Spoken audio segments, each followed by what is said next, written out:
Hey, good morning. Yeah, wake up. This is a special open meeting of the New Mexico Public Regulation Commission on Thursday, October 23rd.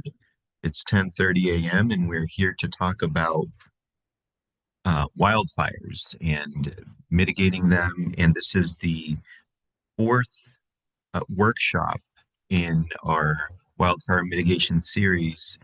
And so we have an agenda before us, commissioners. I do have some changes to suggest. Uh, Unfortunately, Senator Woods will not be able to join us this afternoon. He was scheduled to come on at 1 o'clock, but we do have uh, Mr. Cody Morrow who can step in for him, and he's here now.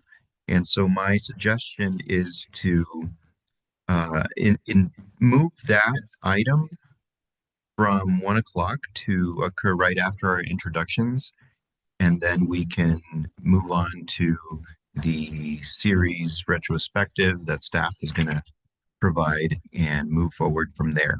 I think that also means that we would be able to start with the joint presentation by the IOUs at 1 o'clock, assuming that the IOUs would be ready to do that at 1.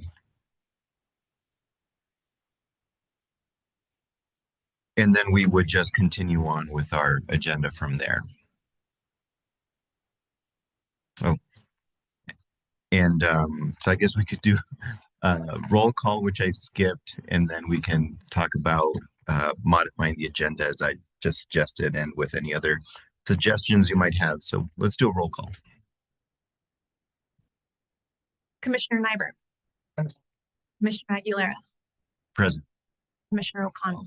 Present. All three commissioners are present and we have a quorum, Mr. Okay. Thank you.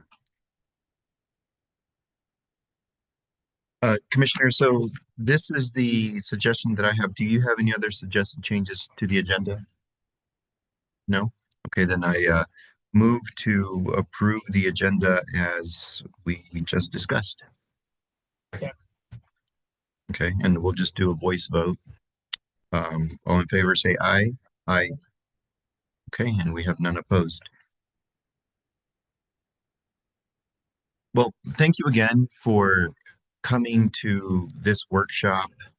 I had an opportunity to review the materials that we're going to talk about today, and it really seems to me like we've laid a solid foundation to understand the risks that we face. Wildfires are a real risk, and at this agency, we have only a part of it. It is much larger than just the utilities, but we've been focused on what we can do with our utilities to make sure that wildfire mitigation is successfully implemented, and to make sure that we're keeping our community safe and mitigating the risks as much as possible. There are also other larger issues with wildfire mitigation, and we'll have a presentation with us about the Senate Memorial too. And there are some recommendations with respect to that. And so we've also been coordinating there. We want to make sure that we take any appropriate steps that we need to take, but also not reinvent the wheels and do double work, but more that we're supplementing and staying in our lane, but also doing what we have to. So I really am looking forward to the presentations today. And once again, thank you all for being here. Commissioners, do you have any opening remarks? Yeah, I just want to echo your sentiments here. This has been a really productive and valuable workshop series, just from the idea of where is the commission's role and the utilities' role in addressing this issue that's bigger than NMPRC utilities. Also, two things I'm really looking forward to here that are on the agenda is retrospective. I mean, we always forget about stuff that we did. So it's nice every once in a while to sit back and think about the ground that's been covered. And I always walk away from that feeling even better about something that's been a good process, because sure we'll remember more than we walk around with in our head. And then sorry Senator Wood can't be here. Just want to express my gratitude for Senate Memorial 2, working with Mac Lee as he's been working on that task force. It really sounds like that's been very valuable, convening of folks, and is producing something that can be at least starting point for a coalition that's needed to get legislation. And so thank you to Senator Wood for taking the leadership on that. And then I'm also, when I see drafts of other big complicated bills, I'm thinking, well, maybe that should be the model we follow on some, ideas like that is do a working group so we can get together and separate, understand where there's broad support and things that are thornier and or bigger than maybe the group. And so when we do get to the legislature, we have a better understanding of what we're asking for. So not wanting to diminish anything else that's on the agenda, but those are just two highlights for me. Looking forward to discussion today.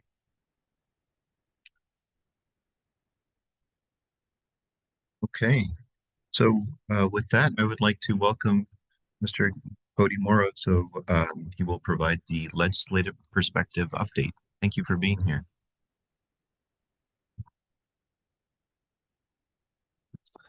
Thank you, Mr. Chair and members of the committee.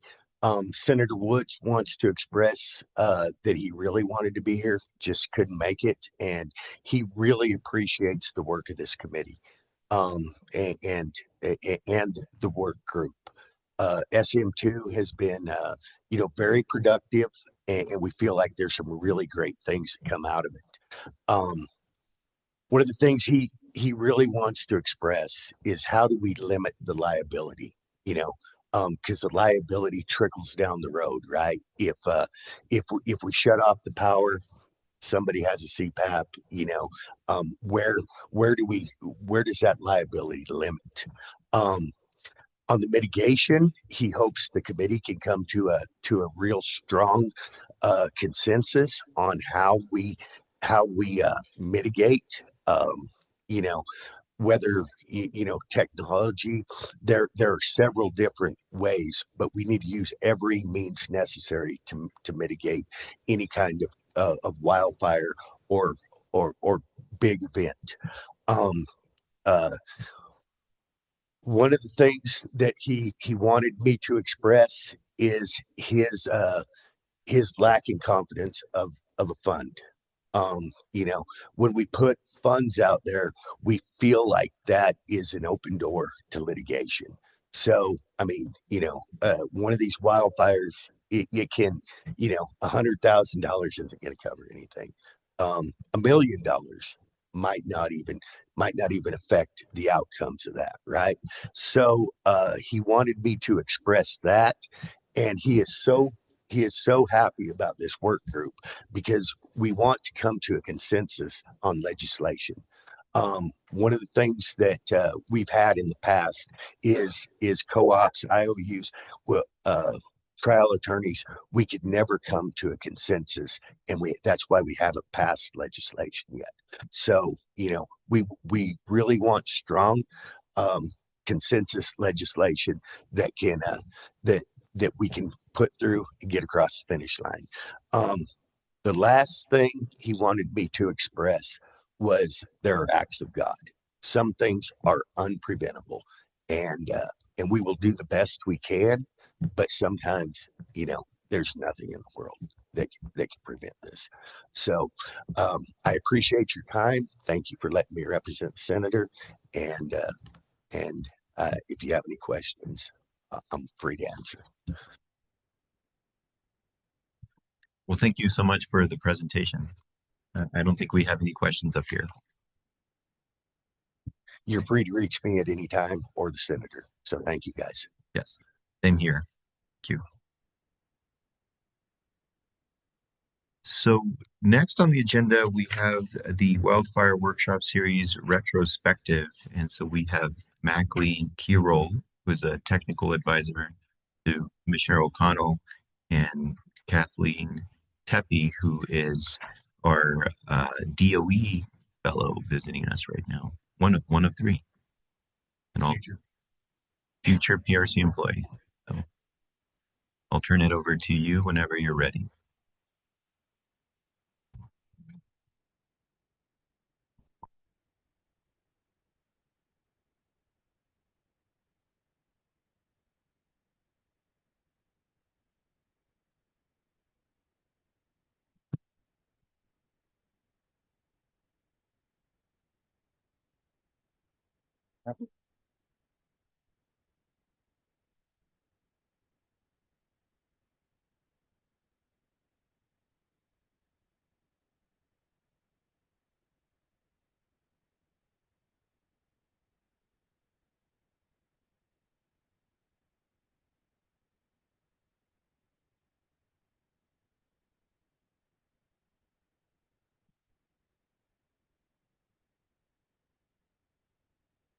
So I'm in the Zoom right now. So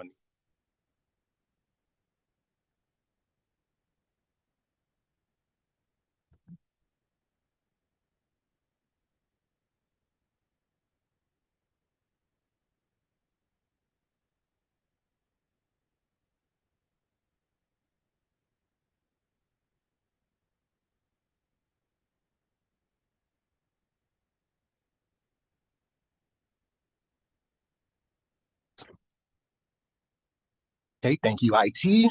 Thank you, Chair.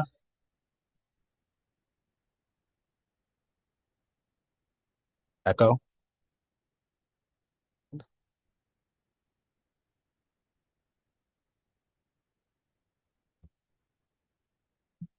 Echo. It's weird, yeah. It's muted on my computer though.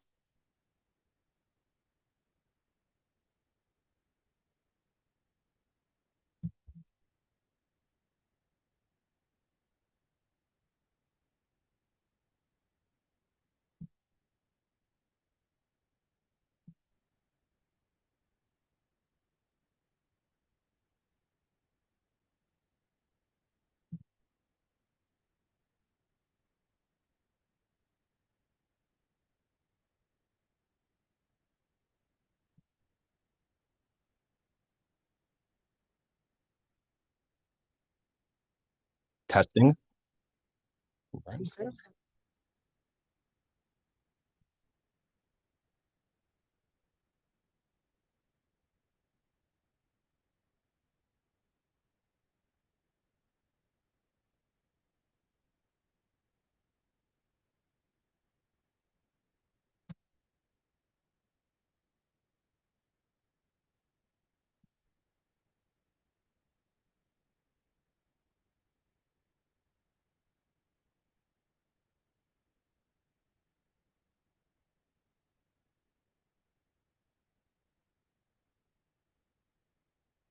Testing.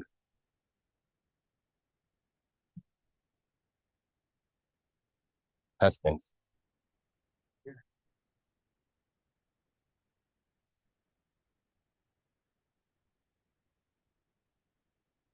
It's like I need a new computer.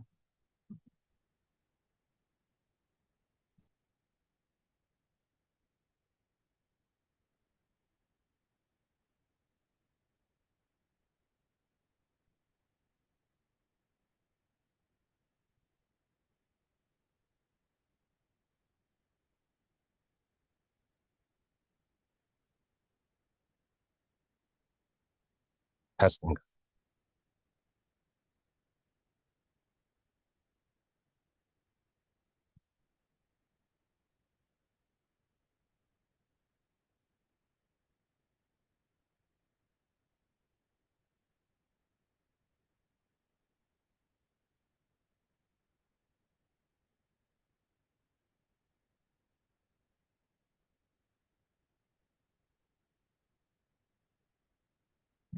One more time. Nice.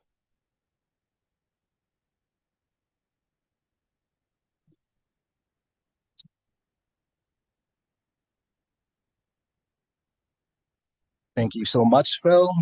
And thank you, Chair, commissioners, participants, everybody who's attended either in person or virtually. Like the chair said, we'll be doing a retrospective of the wildfire series. I'll be covering the first 2 workshops, and my co-presenter, Kathleen Tepe, will be covering workshop number 3 and the way forward. Okay, so the first workshop was a comprehensive collaborative session.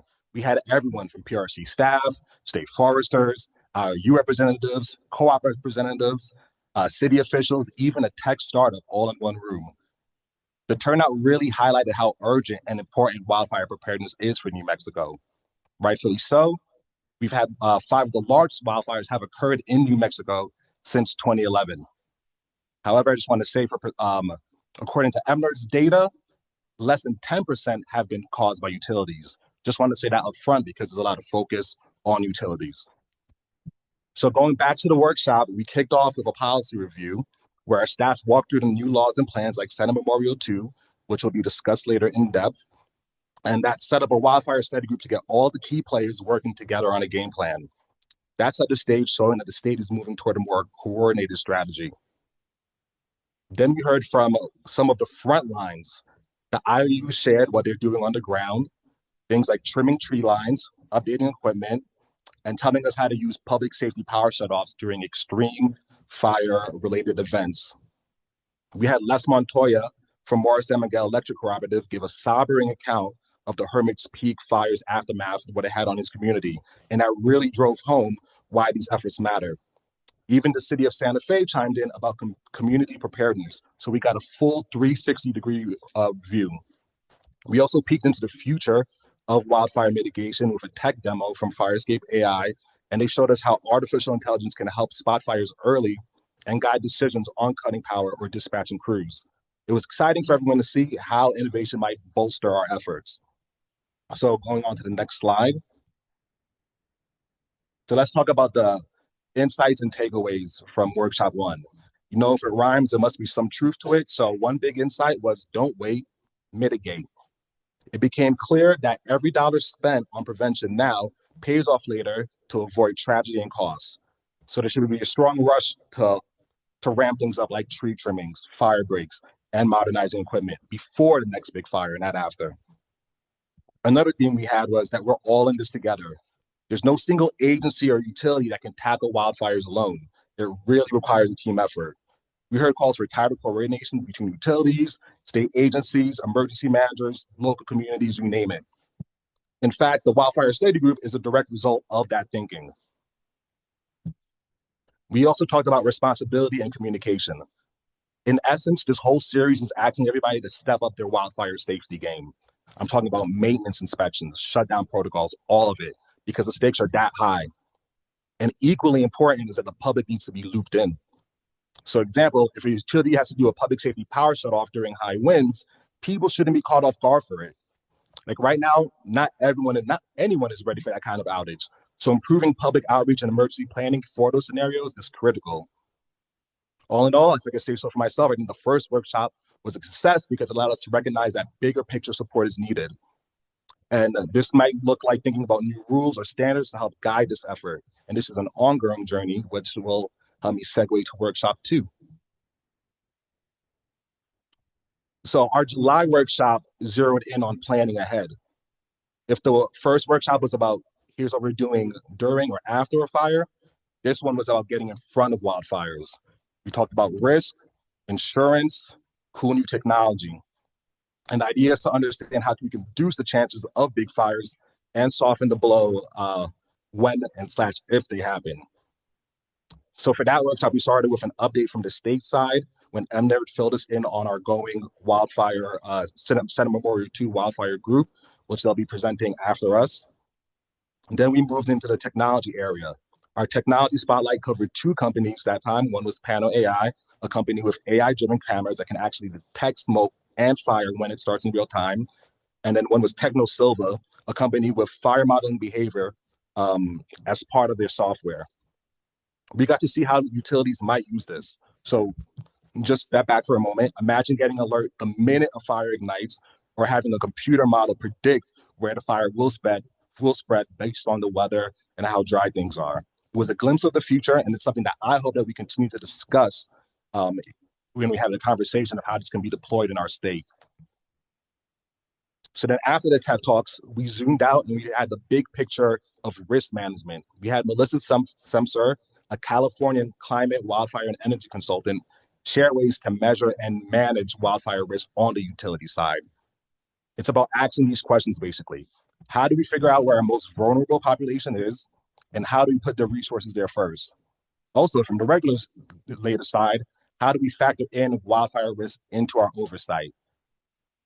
These questions highlight how important it is to make sure we use data and analytics in our decision making. Another highlight was a joint presentation by PNM, SPS, and EPE. Instead of 3 separate presentations, they teamed up on one panel. So it's pretty powerful in how it came together, especially in a symbolic way. They talked about what each company is doing to prevent fires, like I mentioned earlier, upgrading lines, cutting back trees, training crews. And also they discussed dealing with the insurance problem. Because as you can imagine, getting insurance for wildfire liability is tough these days. But by presenting together, it was clear that the utilities are on the same page about a lot of these challenges. And it helped us in the audience get a better sense of common efforts and concerns that utilities share. And it felt like it was a more solution-based conversation. So let's talk about the insights from workshop 2.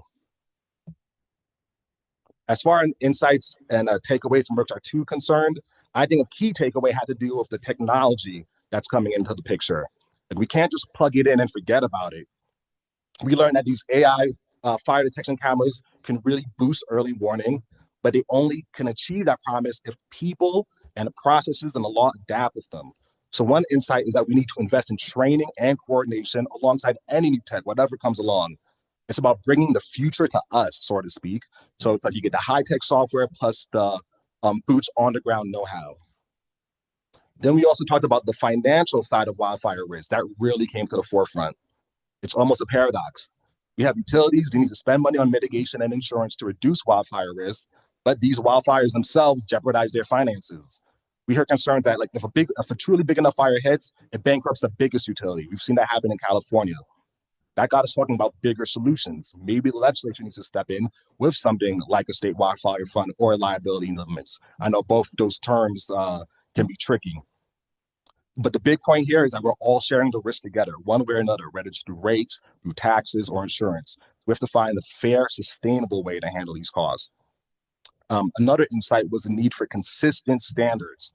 This was a quote that I had pulled from workshop 2. It says, "Tell us what you want us to do and we'll do it the same way," especially when it comes to things like emergency plans and public communications during fire. So that was a big wake-up call for me.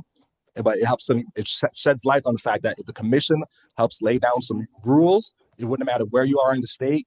The approach is that wildfire safety can be a winnable solution, a winnable issue.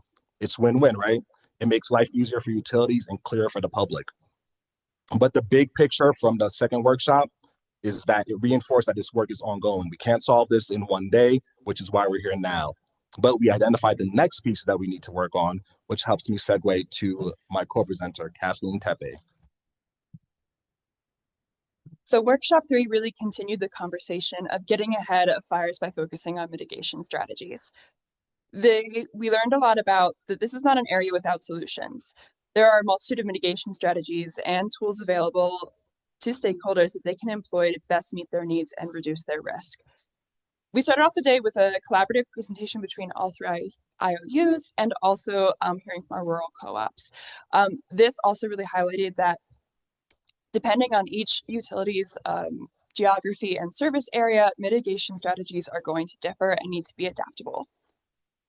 There are a ton of options available to improve infrastructure resiliency, such as burying power lines in high-risk areas, installing fault detection equipment, and using more durable poles and hardware. However, these investments range in costs. For example, undergrounding may be the most effective option to eliminate risk, but it's also the most expensive option. This brought up the need to start measuring and tracking data. Wildfires may not be new, but there is a lack of robust historical data linked to ignitions and outages. There are metrics available such as SAIDI and safety, which can be expanded to cover wildfire, but creating reporting standards will help this process, allowing utilities to better target system upgrades, facilitate the cost-benefit analyses, and build upon data after each wildfire. We then had Holly Eagleston, the CEO of Firescape. She returned for our third workshop to provide an overview of how AI can be a tool for that targeted grid hardening. She demonstrated her platform can be used to calculate every possible investment and then mathematically optimizes the right mitigation strategy in the right place to reduce wildfire risk the most. AI is only one option of emerging technologies that will help mitigate emissions. Tools like these will be vital to improve the learning curve moving forward as the nature of wildfires continues to change. We then moved on to a moderated panel discussion on right-of-way access on state, tribal, and federal lands, staffing capacity, and cost constraints that shape wildfire mitigation work. The metaphor that emerged from this discussion is that New Mexico's geography is like a checkerboard. One line can potentially pass over private, state, tribal, and federal lands. Utilities may have access within their right-of-way, but they still need to, one, get to the line, which may not be as easy depending on the lane it's on, and to remove hazards outside of those right-of-ways. The big picture from this discussion is that collaboration is vital. I would say from this discussion, private land is the big area where it's not only hard to gain access, but there is a lack of willingness to collaborate. This is why pre-season engagement and open discussions such as these can help with landowner negotiations. We then heard from consultant Jake Van Reen to lay out state and federal funding opportunities for wildfire resilience programs. Here we really discussed the costs and considerations that utilities need to consider. Again, going back to that big theme of balancing risks and costs.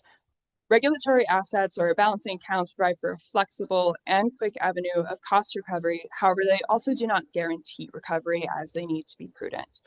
Utilities can also build grid hardening into their base rates. This is predictable, standard, incentivizes investment, but again, prudency filings are needed.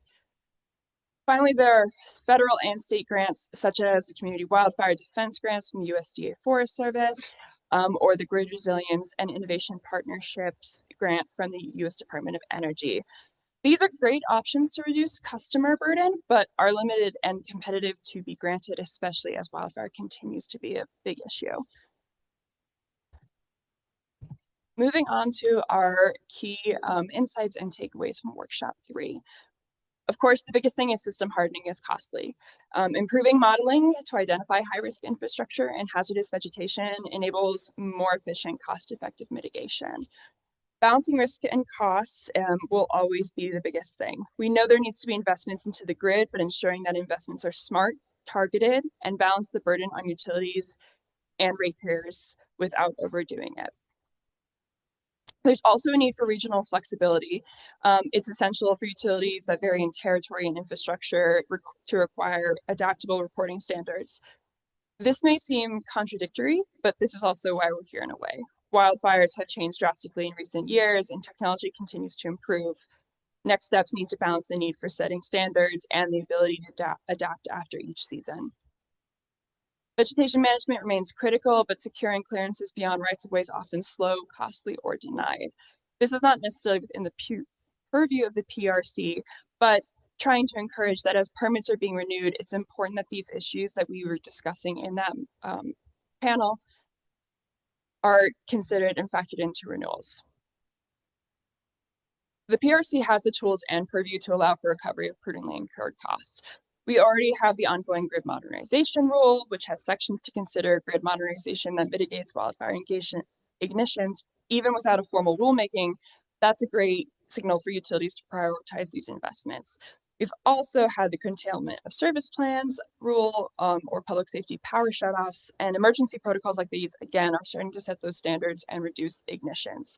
However, the scale of wildfires, again, damage continues to grow, and it calls for coordinated efforts beyond the commission.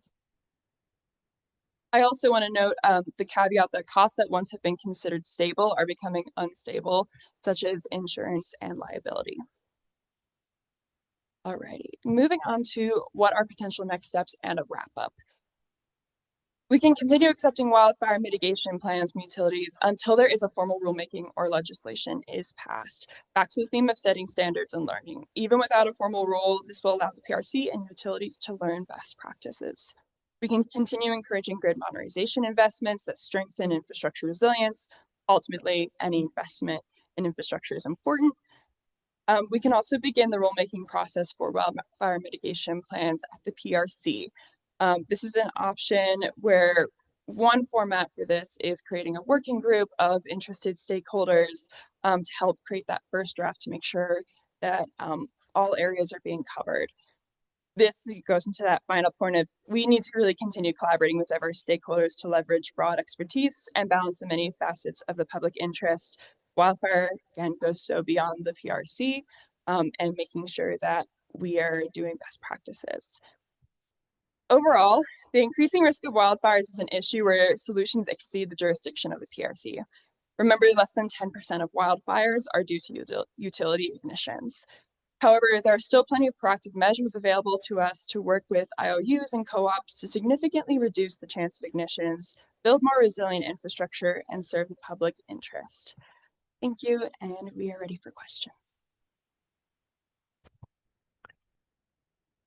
Thank you for the presentation, and congratulations on your first presentation, Kathleen. Nicely done. Commissioner, do you have any questions for our team here? Well, no, I just respect and value going over what we collected over the last few. Yeah, I think this really highlights the collaborative nature of the workshop series that we've had, and I appreciate including the community perspective, you know, the city of Santa Fe, for example, and I think those are perspectives that we need to continue to engage with, and so I think this is a really good presentation to lay out the context for the rest of the conversation that we have today. So thank you very much, and also looking forward to your participation during the later part of the agenda when we start to talk about where to move forward. But I appreciate your recommendations here as well. Thank you. Thank you, commissioners. Thank you. So next we have a presentation on the Senate Memorial 2 report. And so we have Ben Bajima here to present this for MNERD.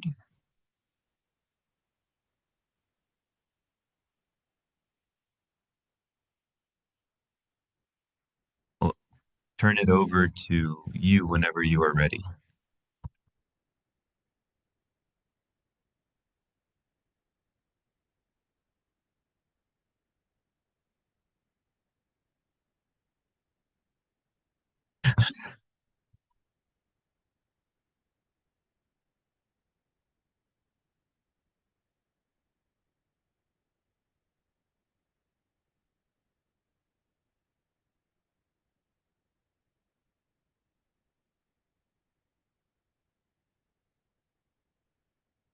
Thank you. Good morning, everyone. My name is Ben Baima. I'm the policy director for MNERD, and today I will be presenting on Senate Memorial to the Wildfire Study Group and the subsequent recommendations that came out of this study group.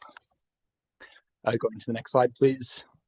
So just to give kind of a brief overview of what the Wildfire Study Group is and does, and its origins, I guess. So in March, Senator Woods passed the memorial, and it was directed to the Legislative Counsel Service to kind of undertake the formation of this study group. And the Legislative Counsel Service subsequently gave it to the Forestry Division. So that's why I am here in my capacity as the MNERD Policy Director. And really the goal of this study group was to get a bunch of stakeholders in the room to decide on and discuss some of the challenges that we have around wildfire mitigation in the state. And the goal of the report that we have just finished is to give an unbiased perspective of these different stakeholder groups and where they stand in terms of how to deal with wildfire mitigation. Next slide, please. So you'll see on this slide, this is kind of the overview of the stakeholders that were brought together under the Senate Memorial 2. And we have 5 broad categories. I'm sure there's a better way to kind of cross-section this. but this is the way that we put it together. So we had a very large participation from state agencies, from the co-ops and the utilities, from the insurance agencies and industry, from trial lawyers, and from wildfire data experts. So pretty broad participation. And I'll get into more of why that was the core group later on in this presentation. Next slide, please. So this just gives an overview of sort of the timeline that we were working under. So I mentioned earlier, the memorial passed in March of 2025, and we got right to work. So July 8th, we had our first convening, and that's where we brought the initial group together. And then from that point on, we had 2 more meetings, so 3 full meetings in total, and a lot of subcommittee meetings as well. We finalized the report, and now we're sort of on, I guess, a speaking tour, if you will. So here at the wildfire workshop today, and then we'll also be at the infrastructure finance conference in early November, as well as a water and natural resources committee presentation on November 17th. Next slide, please. So this slide shows kind of where we started in this whole process. And it was an opportunity for the stakeholder groups to kind of self-organize and get everybody up to speed on what was being done already in this space, and then kind of decide where we wanted to focus our intention in the study group. Next slide, please. So this is a list. There's, the memorial included a lot of things, a lot of detail about what could be done in terms of wildfire management. And a lot of those things that were named in the memorial are very much ongoing efforts within, DHSEM, within the Forestry Division, within other entities in New Mexico. So we wanted to make sure that we weren't duplicating efforts through this study group, and we really wanted to ensure that we were focusing and using our time to the best of our advantage to get work done. And that really came out in the form of the relationship between wildfire, utilities, and the insurance industry. Next slide, please.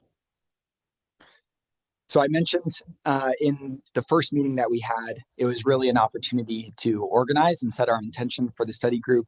And the stakeholders organized into 4 different subcommittees that did a lot of the work to put into the report. So the first was pre-season engagement.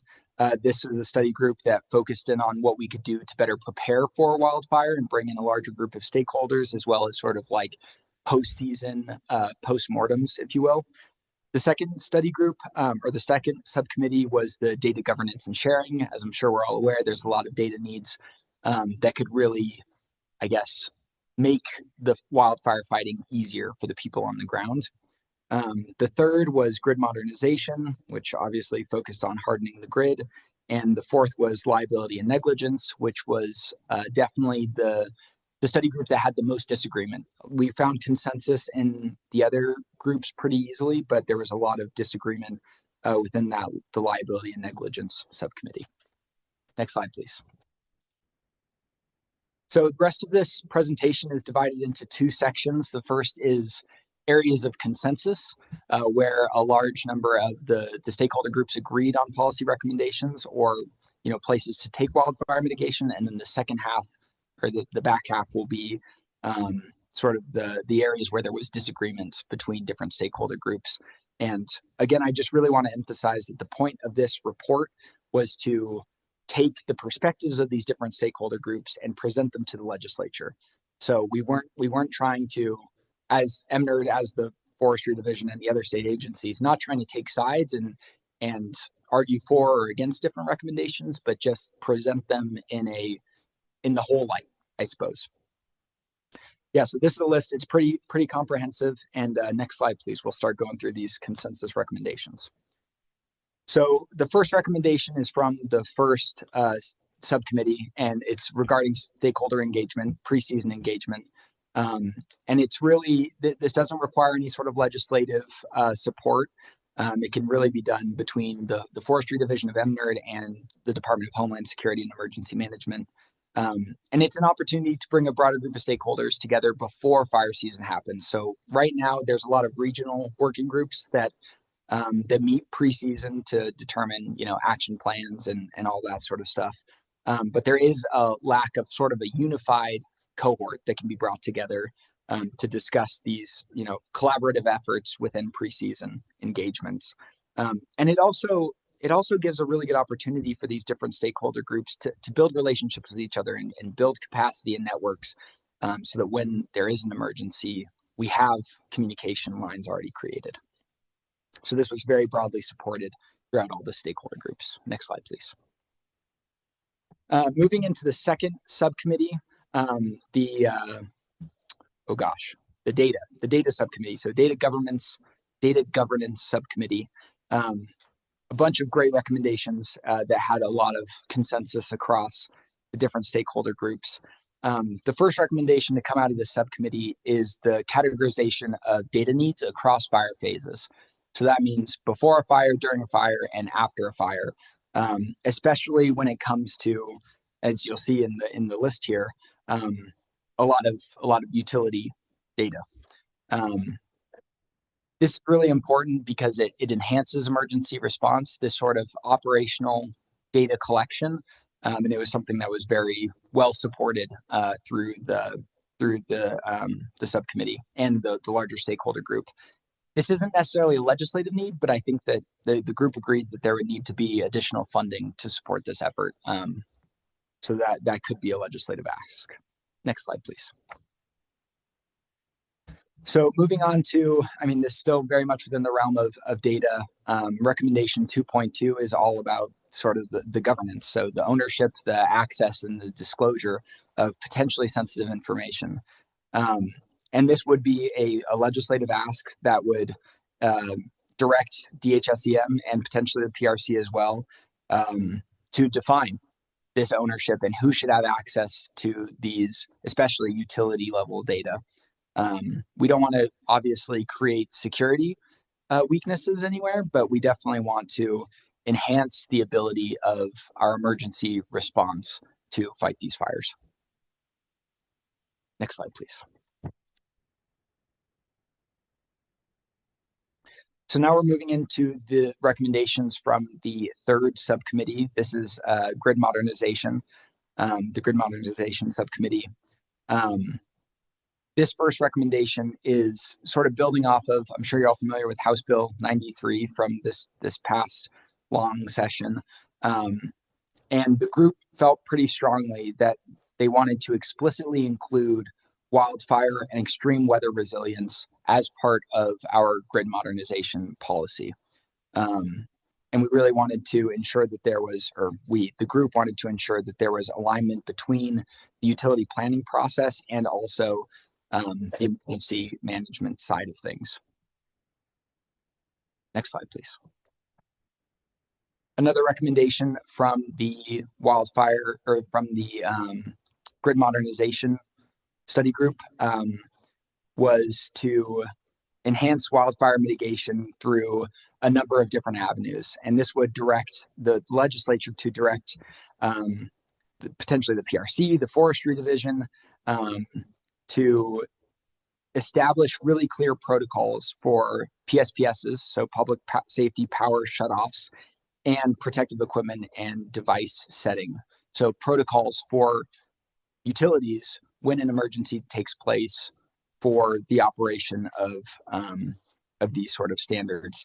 Utilities really pressed, and there was sort of conditional agreement here that these standards would comply with NERC standards as well. They wanted to make sure that that was incorporated into these sort of protocols. Next slide, please. So the third recommendation from the grid modernization subcommittee was around cost recovery for wildfire mitigation plans. And the utility stressed that they would like to ensure that timely and flexible cost recovery mechanisms for wildfire related grid modernization investments were directed by the legislature to the PRC. And this, we're going to talk about, wildfire mitigation plans in a lot of the subsequent slides, but this sort of concept builds off of the PRC approving wildfire mitigation plans that are filed by the utilities. Next slide, please. As I just said, yeah, wildfire mitigation plans play a heavy role in a lot of the following slides here. The group wanted to clarify the PRC's authority for allowing cost recovery for grid-related improvements in the context of wildfire mitigation. And they wanted the legislature to sort of clarify the statutory language around specifically approving and then also rate basing those grid enhancements. Next slide, please. So now we're moving on to the fourth and final recommendations from the last subcommittee, which was liability and negligence. And as I mentioned at the top, this was easily the most contentious of the subcommittees. But we did find some areas of consensus, and there are two that I'm going to share in these next two slides. So the first recommendation, give me one moment here. Yeah, so around vegetation management, there's a lot of support for the wildfire mitigation plans, for utilities filing wildfire mitigation plans, and for the PRC approving that. And of course, it was brought up by my colleagues who who have the PRC perspective that there's some liability challenges there as well with the PRC approving plans and potentially if they were to be challenged in the future, et cetera, et cetera. But there was a lot of agreement between the utilities and the insurance companies that WMP's wildfire mitigation plans would be a really valuable asset for the legislature to enforce, to make sure that IOUs are filing those, and that there's some sort of accountability behind that. There's definitely a lot of disagreement between the utilities and the insurance companies on what should be included in the WMPs, and we'll get into that in some of the non-consensus recommendations as well. I want to point out the third bullet here, that there was really no consensus about rebuttable presumption in terms of where the legal standing of these wildfire mitigation plans falls, I guess. Next slide, please. So this was the one, this was kind of the one area in our consensus mapping where there wasn't full buy-in from the utilities and the insurance agencies. And that's on landowner access. Right now, obviously we have right-of-ways. The right-of-ways are narrow. There is oftentimes at-risk vegetation that is outside of the right-of-way that, of course, the utility would like to deal with to ensure that fire doesn't start from that asset. And it's a little confusing where the line is in terms of access, and there is disagreement in terms of where the line is for access. The utilities want broader access, and they want a framework to access these harmful or at-risk, pieces of vegetation that could start a fire. And the utility and the insurance companies want to, maintain landowner independence and private property rights. So it's a complicated issue that we would really appreciate the legislature thinking about and creating some sort of protocols around how access should be managed, whether there's like conditional access or when access is outright denied, but there's a risk there. So that's something that the group felt very strongly about, and there was a lot of robust discussion around. Next slide, please.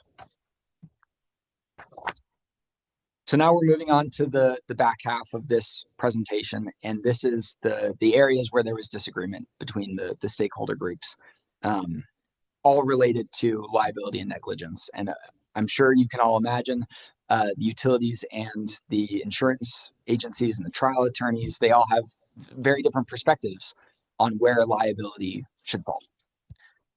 Next slide, please.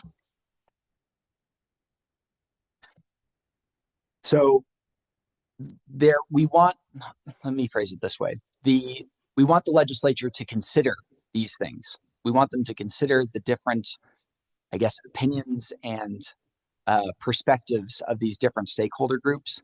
But we were definitely not in a position to say which one's right, which one's wrong.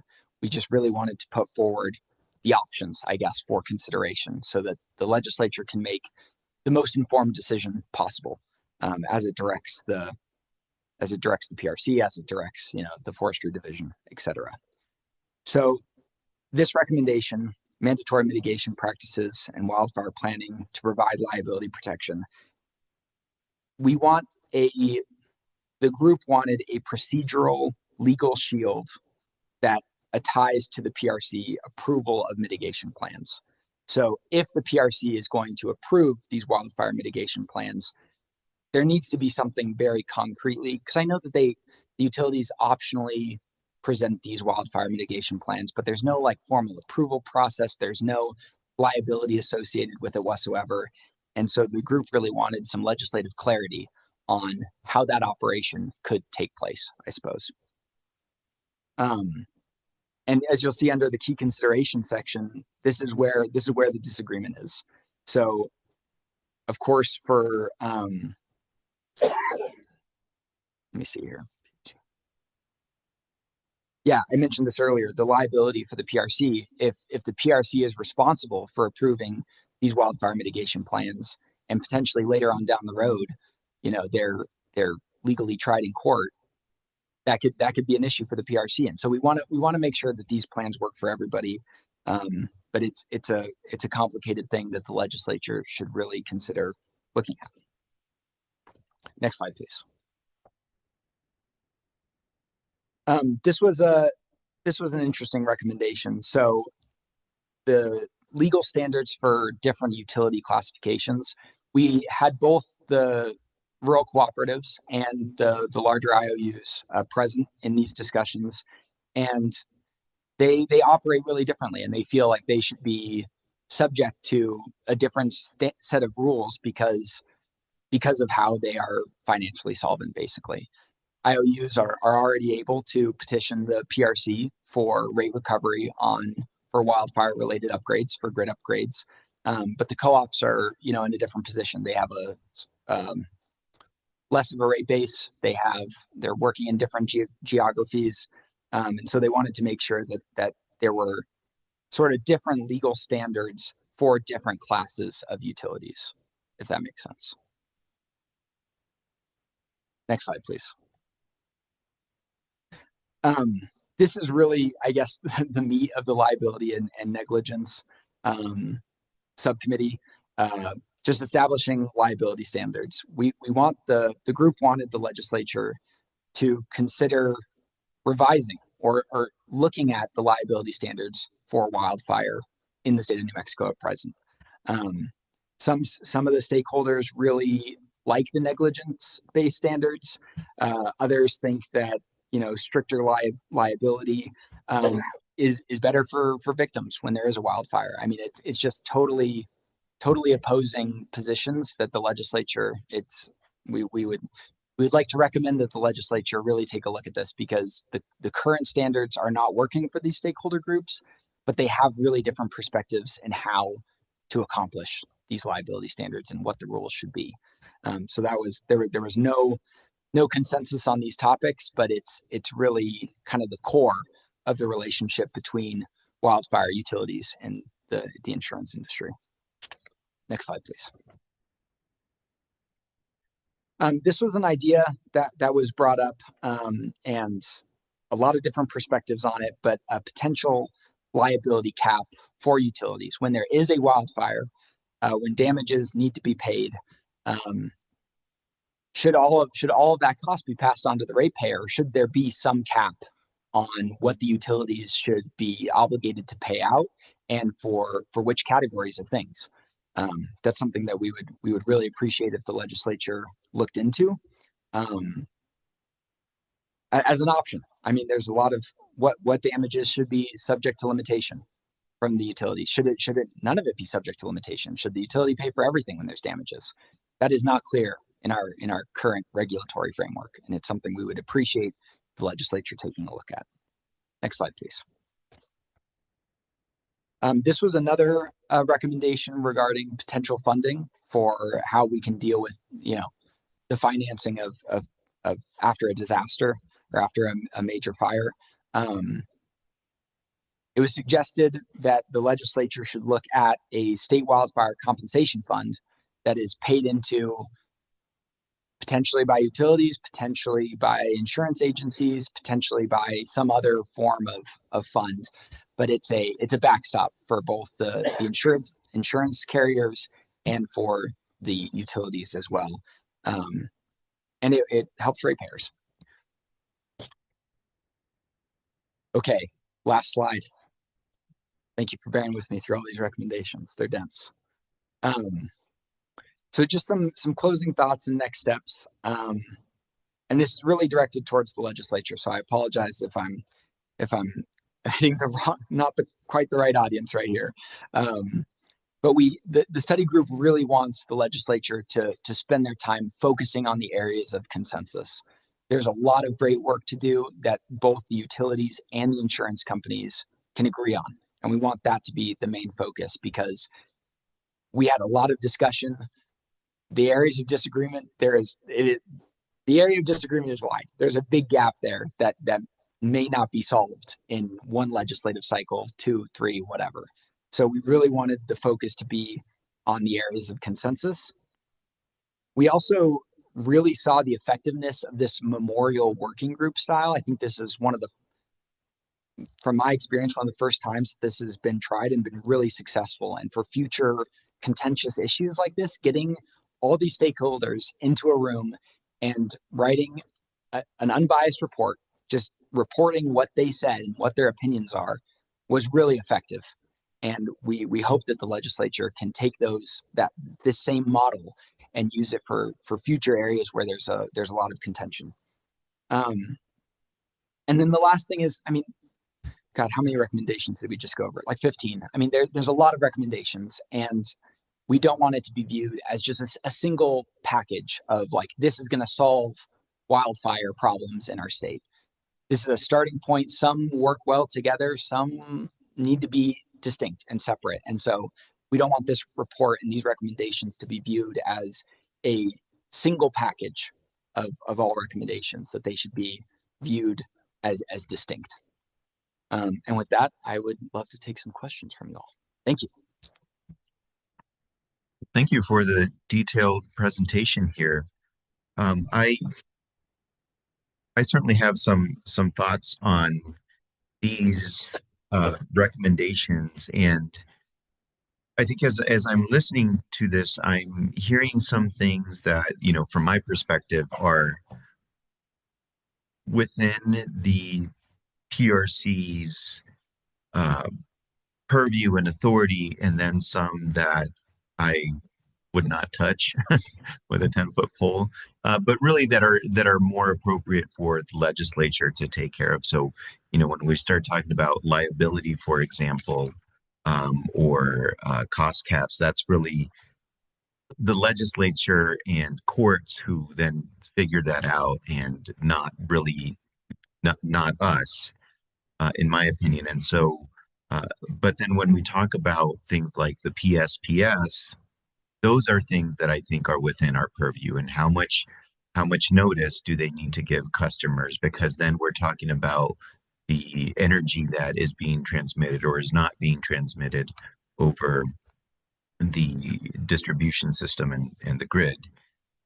And so I'm just curious, for some of these that are more consensus, which also makes me kind of glad that it seems like the ones that are less controversial are seem to be ones that I think that are within our purview. But is there, for like the PSPS, for example, there was a recommendation of having legislation. Is there a sense that legislation on those issues would be better, or are any of the commenters and stakeholders arguing that the PRC doesn't have authority? Thank you for the question, Commissioner Aguilera. I think from our study group's perspective, it was it would be helpful if the legislature could direct. I think that was sort of the thought process behind that. It's not that the PRC doesn't already have the authority to create protocols around SPSs, right? Like that's, as you said, it's well within the PRC's purview. But some legislative directive could be helpful. If it wouldn't be helpful, we would love to incorporate that and make this a non-legislative recommendation, because of course that's always easier. If we can do it by rule, or if we can do it internally, that's the easiest option, of course. So I guess I would pose the question back to you: would it be helpful if the legislature directed the PRC to create protocols around PSPSs, et cetera? Right. And looking forward to having that kind of conversation later on today. I mean, I think it's always helpful for the PRC to have guidance from the legislature. At the same time, I feel like we'll have another fire season coming up soon. And what if we don't have legislation? What if some of the legislation is paired up with some of these more controversial elements that, just kind of doesn't allow a piece of legislation to actually come into fruition? And so that's kind of what I'm thinking. Also, just another more general question about what happens next, because it seems like you've had a lot of really good conversations, productive conversations, have listened to a lot of perspectives, and then wrote this report. What is the idea for moving forward? Are parties or stakeholders or commenters who are supporting some of these ideas, do they then go on their own to the legislature and push for some of these pieces of legislation? Or on the consensus one, is there going to be a draft to propose to the legislature? Just kind of thinking of how we move forward from here. Thank you, Commissioner Aguilera. I think the next step is, I guess, educating the legislature on what we have found and what the different stakeholder groups have said. And of course, it's well within the right of any of those stakeholder groups to approach legislators and propose draft legislation, et cetera. But I think that from my perspective, it's really on the legislature to look at this difference in opinion and meet with these stakeholders and decide what the best option is moving forward. And of course, if MNRD is asked to draft anything, we would be more than happy to do so. But I think at this time, we have completed our assignment in Senate Memorial 2, and hopefully the legislature, as many of them as possible, will read this report and decide the next steps. I also share your concern with the lumping of consensus and non-consensus legislation together, and then nothing happens. And so that's why in the report and in this presentation, I really want to emphasize that the group would like the legislature to focus on the consensus recommendations and to not try to pile in these non-consensus options. Thank you. Commissioners, do you have any questions? Well, maybe more observations than questions, but thank you, Ben, for shepherding or help shepherd this process. And it's, I think, as you pointed out in your slides and your presentation, the big picture is going to be the people in this room in January and February that really are going to have to grapple with these issues, because it boils down to who's going to pay. If traditionally it was seen as an act of God, then the people that paid were the people that were damaged or their insurance company.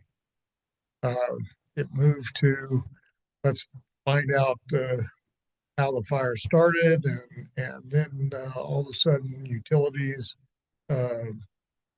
were being shown to be the cause of the fire, and so that kind of started shifting the liability to the utilities and ultimately to the ratepayers, a subset of the citizens of the state. Some of these issues you look at and you say, well, should the state, should that be spread over all of us? All the people that live in the state, and those are issues that are well beyond our pay grade, and the state's going to have to grapple with those issues and come to some determination, because from my perspective, sitting on this commission and seeing what happened in California when they've had utilities declare bankruptcy, that's not a good situation for anybody. So we want to avoid that. At the same time, we do need to have some direction from the legislature as to what our respective roles are, our agency, your agency, et cetera. And there's a lot of things that you point out are not clear. And there'll be people in this room who will be fighting for one position or another position. But again, it's the big picture that's really at stake. And that's who pays. So I appreciate all that. Are there any plans specifically for the recommendations that you presented to actually get in front of and get discussed at the legislative level? And you may have already been involved in interim committee. So could you kind of talk about what either has been done or what your plans moving forward are with respect to the recommendation? Thank you for the question, Commissioner Nyberg. So far, no, we haven't presented at any interim committees yet. This is you're getting the preview of these recommendations. We just finished the report. We are planning to present in front of one interim committee. So that'll be the Water and Natural Resources Committee on November 17th. But beyond that, there is no set plan for any of these individual pieces from the MNRD side to become legislation. They are recommendations for the legislature to consider, but in terms of like specific language or like a robust strategy, no, sir. There is no plans like that. And has your cabinet secretary been in discussions with the governor with respect to maybe putting some of these items on the call for the short 30-day session that's coming up? Thank you, Commissioner Nyberg. No, not to my knowledge. Okay, so really, I guess some of these might be budgetary items and could fall under the legislature could deal with some of the issues possibly in a budget session. But it looks like a lot of the issues that are raised in the recommendations would not be germane absent a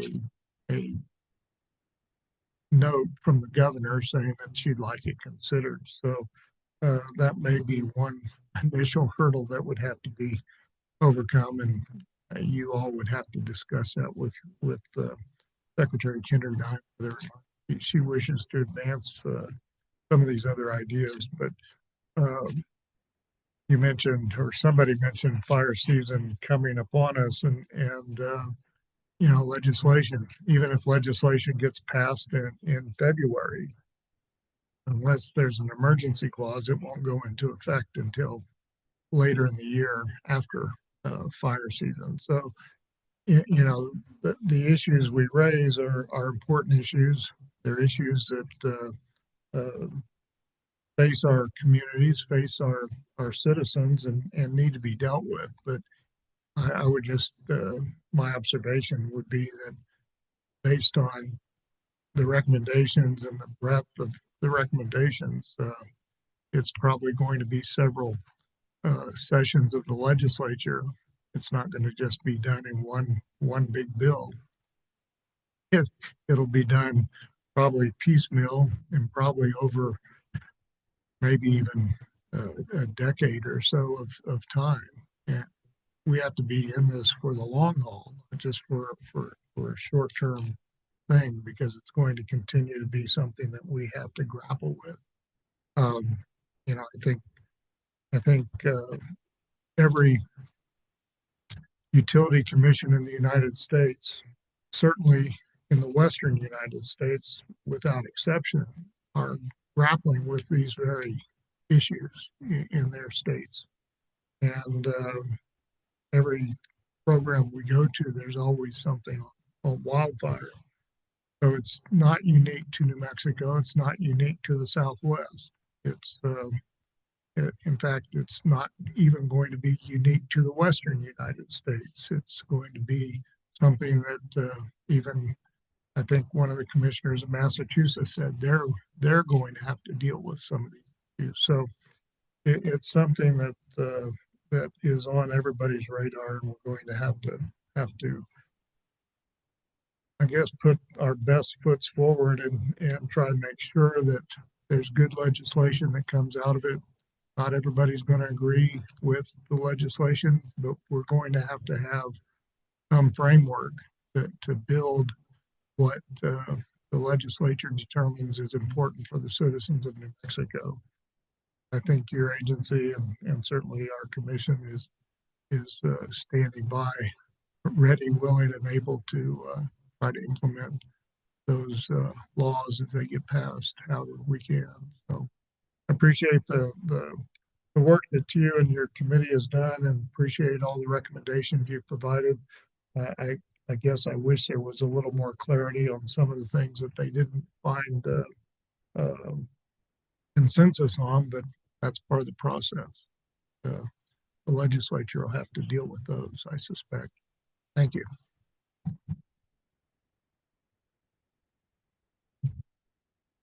Could you clarify when this report is coming out or how it's going to be published? Yes, Commissioner O'Connell, the report is due on November 1st. We have a final draft that will be published on, I believe, the MNRD website. I think. Okay. Thank you. It will go to the Legislative Council Service, which will then distribute it. Okay. Thank you. Great.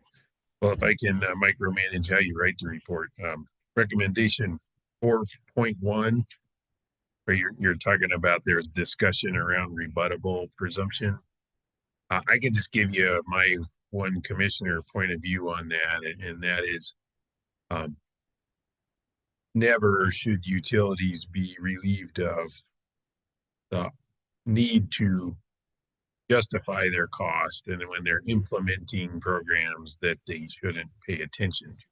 So I'm not sure that that's what rebuttable presumption means in this context, but you know, the kind of thing that I've just in the almost 3 years on the job, I've seen that has come out of legislation is sometimes bills get written in a way that looks like the burden of proof gets flipped from the applicant to the commission, and that should never happen.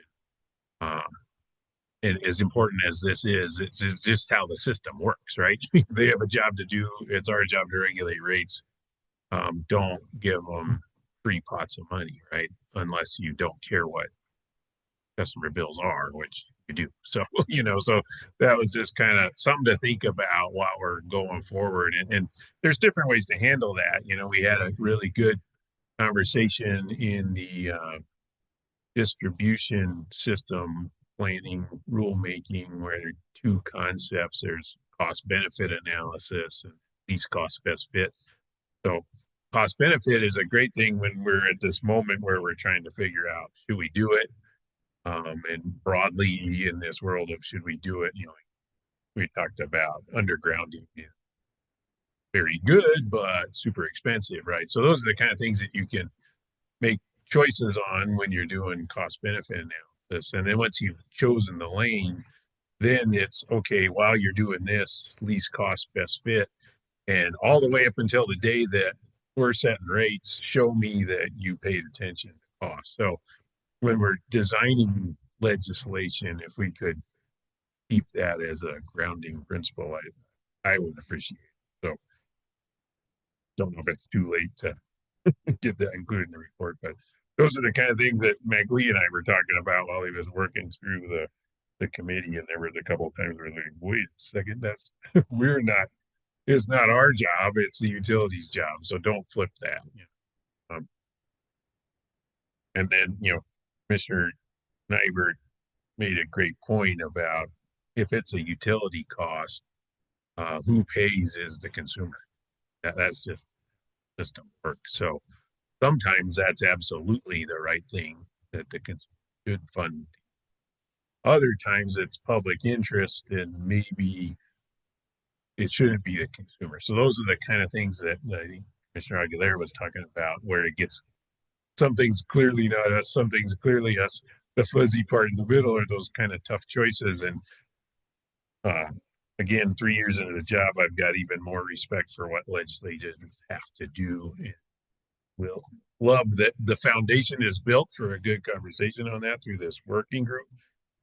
Doesn't mean I think the job's done when the report's over, and happy to continue working with people on these thorny issues. Because again, what Commissioner Nybert said right on, it's something real and it's happening, and it affects people are making threats about, hey, I won't give you money to invest in utility if you don't address this. So there's also a sense of urgency there. So again, I was looking forward to this because I knew that you guys had really put together robust and valuable. And thank you for being here, giving us the preview. I know there's a lot of folks who are interested in the report. So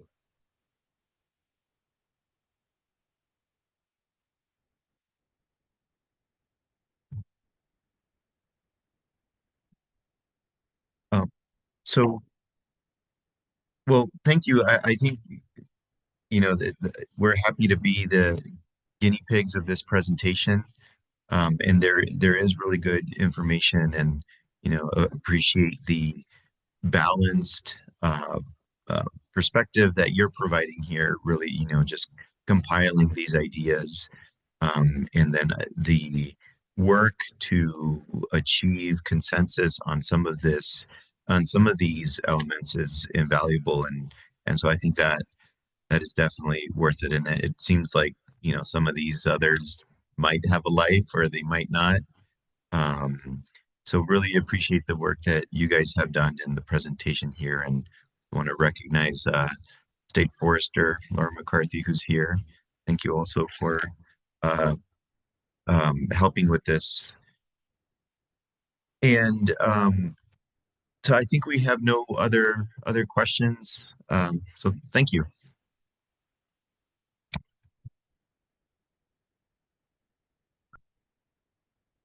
So I think we're doing pretty well on time, and probably a good time to move into our lunch break, and then the utilities. Yes, this is the best part of the entire agenda. But no, so we'll reconvene again at 1 o'clock. So the joint presentation by the IOUs that was scheduled at 1:30 will start at 1 o'clock, and then we'll continue the agenda from there. So have a good lunch. See you back at 1.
All right, we'll go ahead and get started.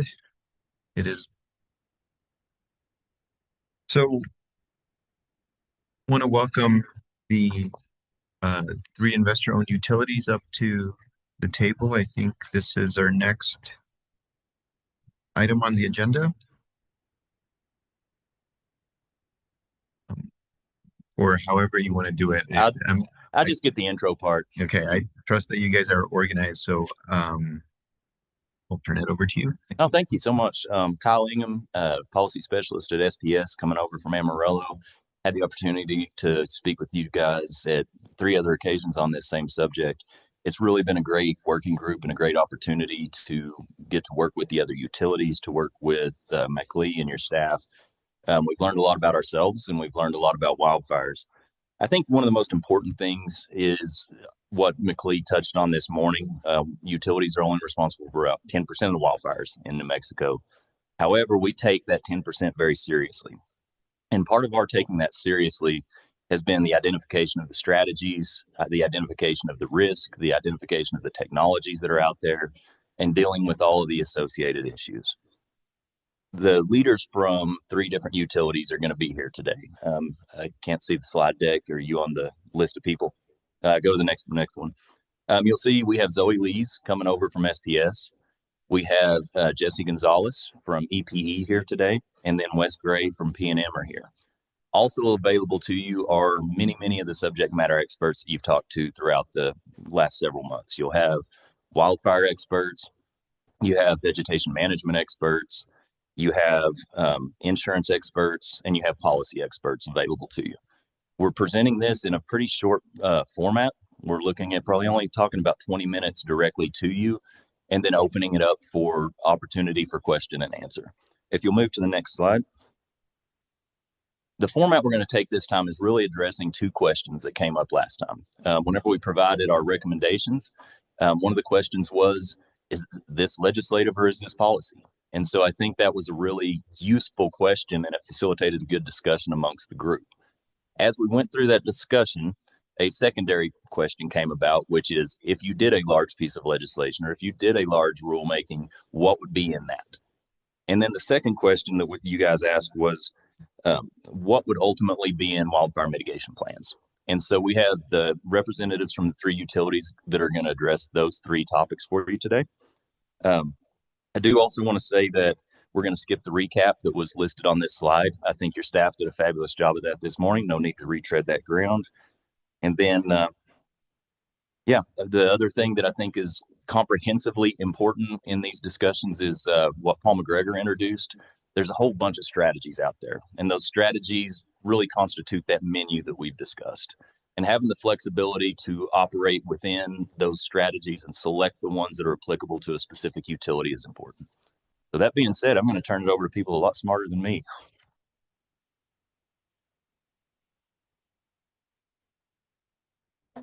Yeah.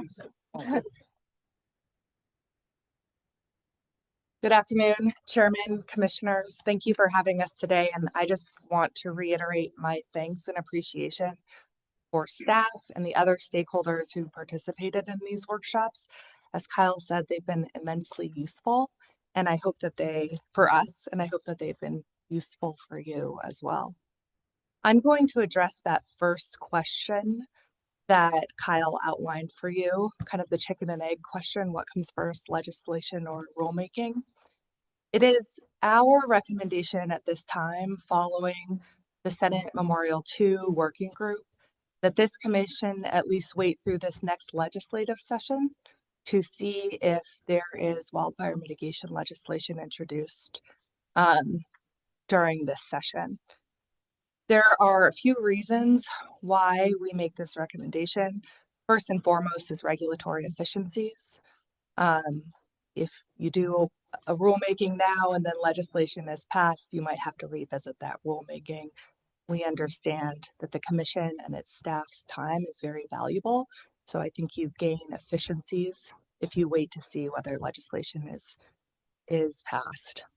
Also would allow the commission to get policy direction from the legislature.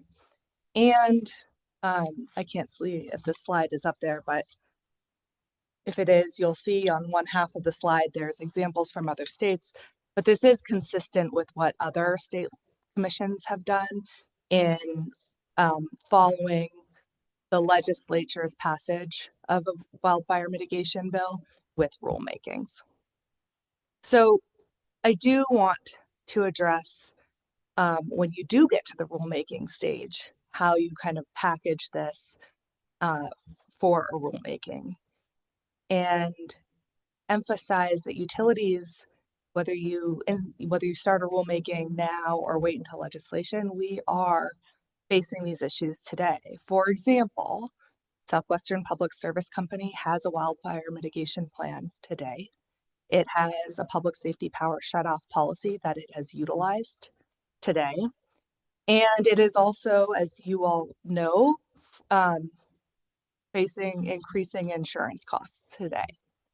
So when you instigate a rulemaking, it's important to us that you address these issues in a holistic manner in one rulemaking, rather than piecemealing policy decisions out over an extended period of time.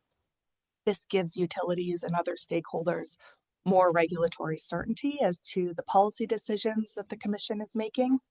And given the interrelated nature of these issues, we believe that regulatory certainty is really important in addressing them in a holistic manner. Before I hand the mic over to Mr. Gonzalez, I have a few transition points for you all.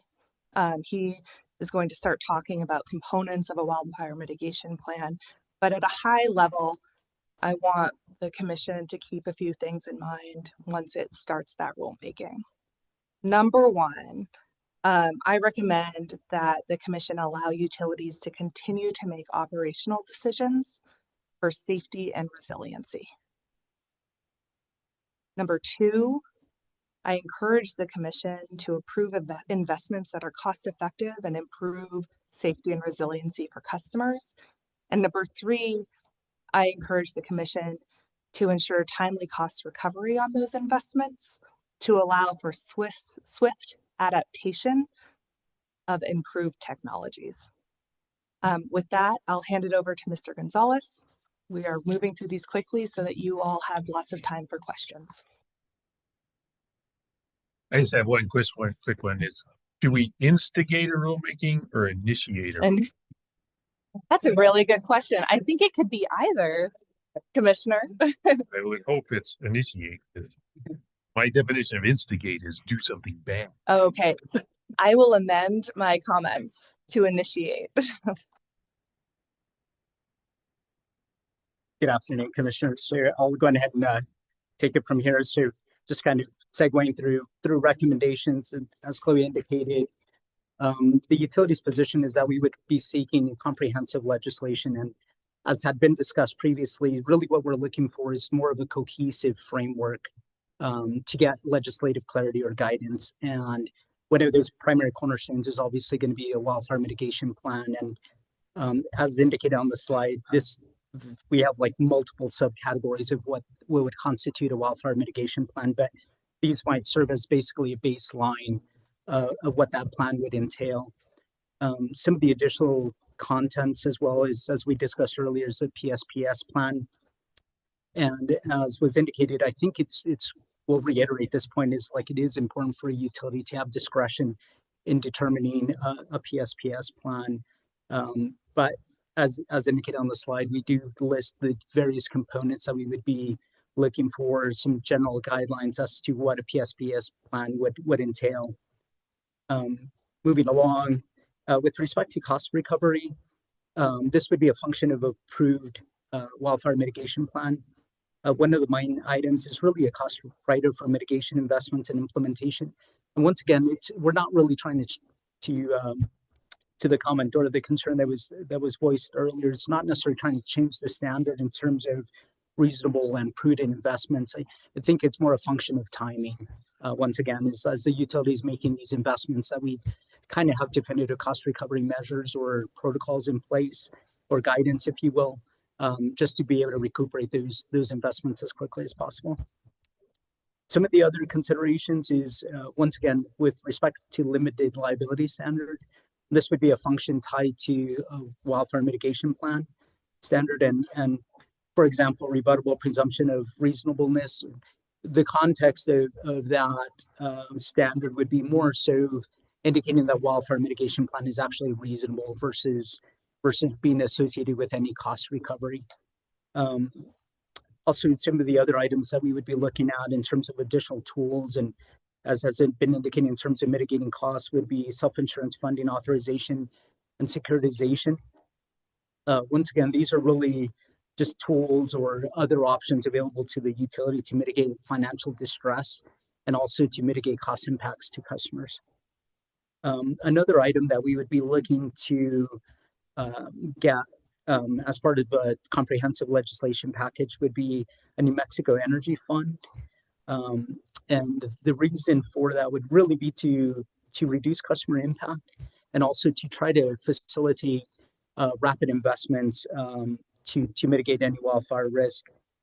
Some of the principles associated with that would be obviously having to submit grant applications and having multiple government stakeholders and community resiliency and comfort centers. But so that basically in a nutshell is the comprehensive legislation push. The kind of the broad strokes of what that would look like from a utility perspective. And once again, to reiterate, it's more in terms of trying to provide a cohesive framework, given all the moving parts versus doing a piecemeal approach.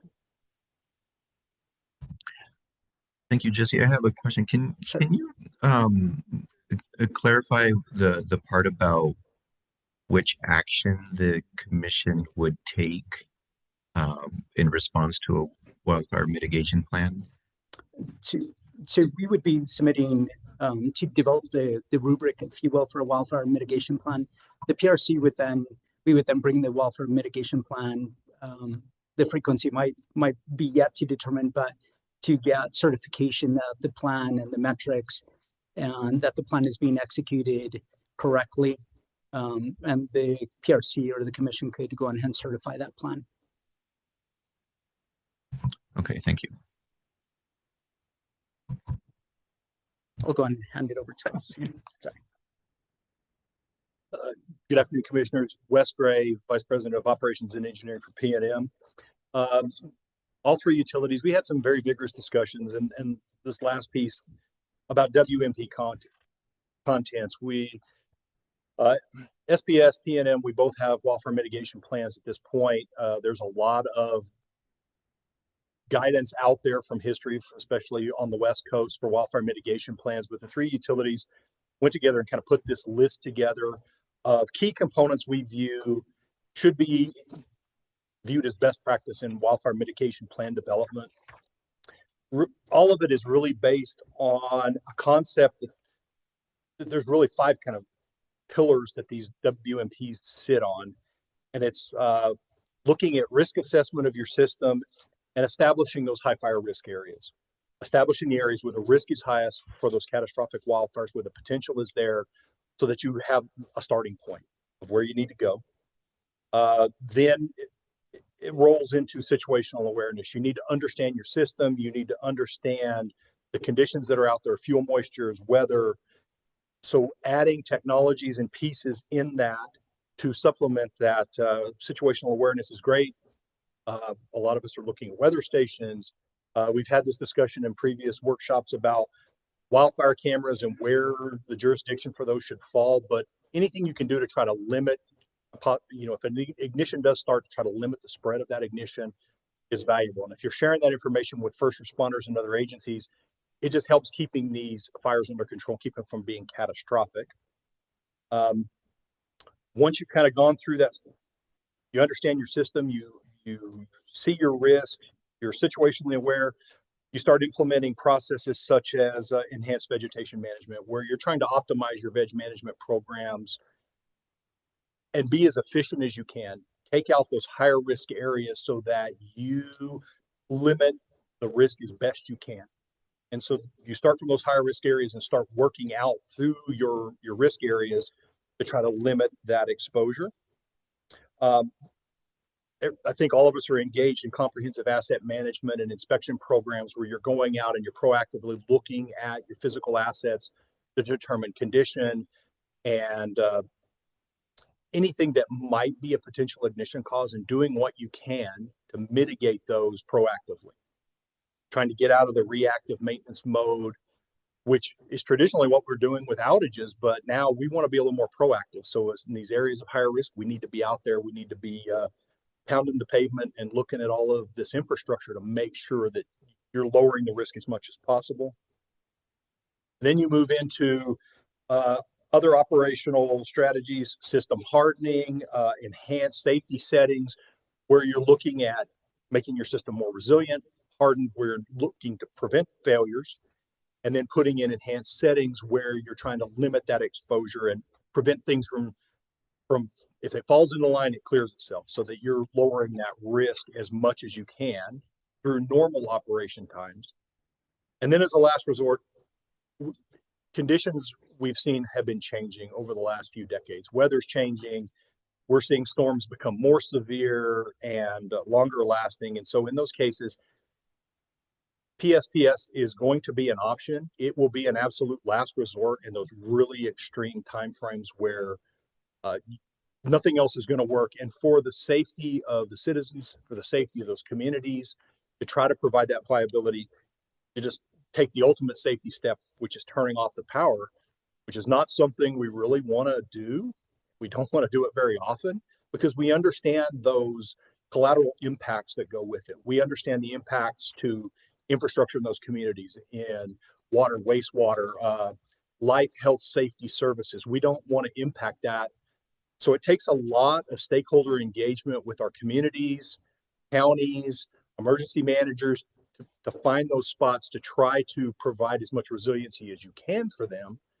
But ultimately, what we're looking at is trying to protect our communities, and that's where we fall back to and having to do PSPS.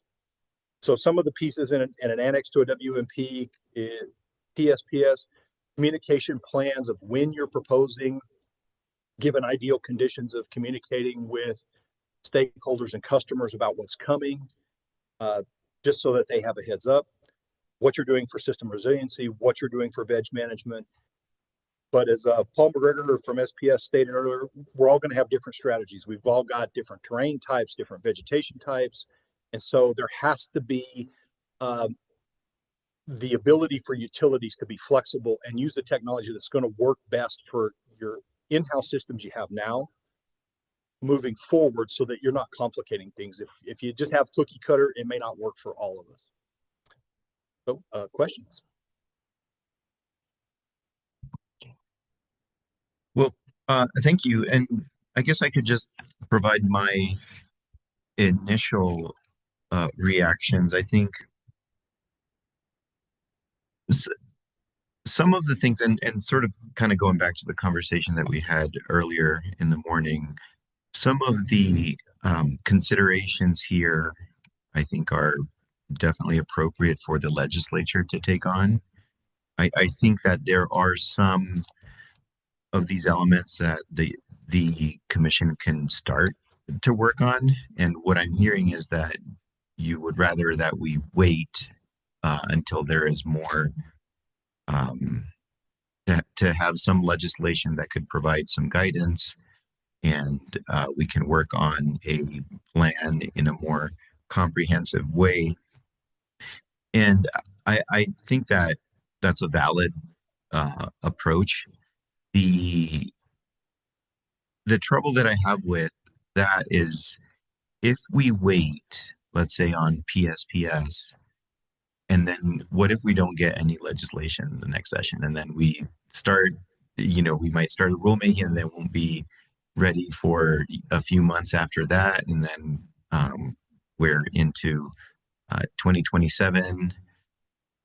And so just kind of that unknown is, one thing that I consider. I have another point, but it seems like maybe there's a response to that. So Yeah, I understand that. I think just given the chairman, the timing of the Senate Memorial 2 working group, waiting to see what happens following that working group in this next legislative session may be prudent, but understanding if no legislation is passed, then the commission definitely has the authority to start a rulemaking to address these issues. And I think to sort of add to that, there are wildfire mitigation plans already, right? Yes. So it's not like there is and rules around PSPS, and so it's not like there is nothing there. But that's one concern that I have with waiting. And with respect to certifying the plan, I think that's not something that I would recommend that the commission do. I think that probably would be better coming from the legislature directing us to do that, because we would need specialized staff. I think we would need more. And we do some of this, like with pipeline safety, for example. But it just kind of depends on how far that would go. Is it a plan that we just certify, or do we have to go check also, right? And then have people that are inspecting and verifying, which is not something that I would recommend, but that's kind of the broad range of where that could fall within our responsibilities. So I don't know if you have a response to that. Yeah, if I may, I have a couple of initial thoughts and then I'll pass it on to my co-presenters. I think, and if you look at legislation, for example, in Texas or Arizona and Idaho, that legislation really does affirmatively say the agency has to approve a plan as prudent and in the public interest. I think what approval does for us is it allows us hopefully to have a clear cost recovery pathway for the investments presented in that plan. And also is helpful for the community to know that we have a wildfire mitigation plan in place and that that's what we need to be operating to. So that I don't know, and I'll leave it to the experts whether it is the commission's responsibility to go and like investigate operations. But I think just from a regulatory perspective, approval of those plans is important. And to your point, having the legislation and the legislature kind of direct the commission to do that could be helpful for you all. I will say that you all have broad regulatory authority over utilities. I think you can probably start a rulemaking on this without that specific legislative authority. I do think, though, waiting for legislation gives you policy direction from the legislature and maybe that cover of them directing you to do this. I'll pass it on to you all now if you have any further thoughts. Commissioners, that's some of it. With wildfire mitigation plans, the way we see it, you have to talk about what you're doing and why you're doing it. But then you also have to have some measure in it of what's your success. We've talked about it with the reliability rulemaking of you got to have some measures. You got to show progress in what you're doing and the prudency of it, of what you're doing. And in wildfire, really the biggest measure is reduction of risk in and amongst the system. So what are you doing in these high fire risk areas? What risk are you reducing? So there has to be some measure with it to show that success. So it's not up to you to go out to do anything more than maybe audit and say, okay, what have you got going? It's incumbent on the utility to come back to you and present, okay, here's our successes for the year. Here's what we did with our system resiliency and wildfire mitigation. Here's the risk we reduced through whatever technologies you choose. But it's incumbent upon the utilities as well to report back to you on that success. I'm also going to add, in evaluating wildfire mitigation plans and whether they're prudent and in the public interest, and then evaluating those audits, waiting for the legislation to go through also gives the agency and the utilities a chance to advocate for additional funding for the commission if it needs additional resources. to bring in expertise on these types of resiliency plans. If that's something that the commission is then going to spend a lot of time and resources on in the future. Commissioners? My questions are in a similar light. The idea of the PRC's role or involvement in the wildfire mitigation plans, I understand the utilities' desire to have us approve something. And Zoe, I think the biggest thing that you might get out of that is saying, look, we filed it, it got approved by the agency saying that we're compliant with whatever standards. So we're acting as a reasonably prudent utility. And in that light, are any of the national organizations that you all are members of, are they coming up with best practices, maybe a model form, a template that would reflect that if your plan should contain the following items? Is that occurring at the national level or regional level? I would say more so regionally. There is a group that's really more Western United States centric, a consortium of utilities of all flavors, investor owns, municipals, that are working together on wildfire mitigation strategies. And a lot of these components that we put out for wildfire mitigation plans come out of those discussions, but all utilities are talking with it. That consortium also has members in Australia because they're going through similar situation in Australia. And so here we've got Western United States and Australian utilities partnering together to talk about wildfire mitigation strategy and what are best practices. And we're always trying to learn from each other so that we're not stuck trying to reinvent the wheel. In California alone, the Witch Fire started in 2007, which impacted San Diego Gas and Electric. So they've got almost 2 decades of learning that they've established on things to do, things not to do. So for us, it's a little easier when you can rely on other people and not reinvent the wheel, but utilize those as best practices as we move forward. I believe we have Riaz on from Excel Energy, and he can also speak if there's any, or Paul McGregor can also provide you any information of other national efforts.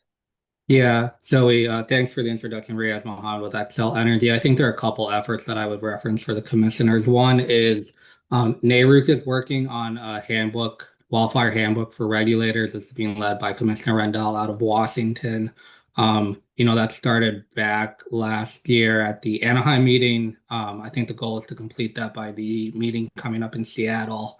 And that will be a good reference for commissioners on just kind of what are the contents of a WMP and all the other considerations going on. Another one that I would mention is DOE's PNNL, so Pacific National Laboratory.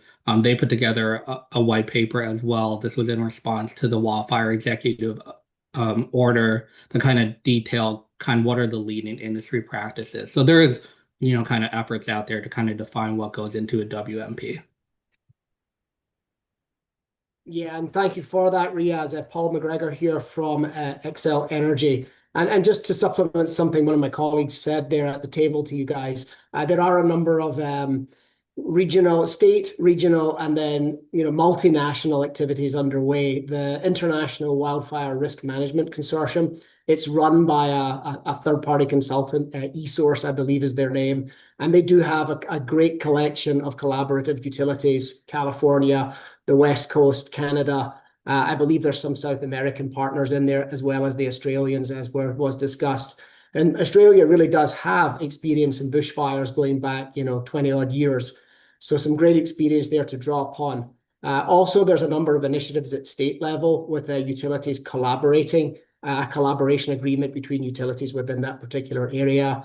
We stood that up in California in the early days, and there's one underway at the moment in Texas known as the Regional Utilities Group that is in its formation stages. So there's no reason why we can't look at it at a state level for collaboration. we've done pretty well with the groups here through the series of workshops. But there's definitely opportunities out there. And of course, the last one I would mention is the Edison Electric Institute.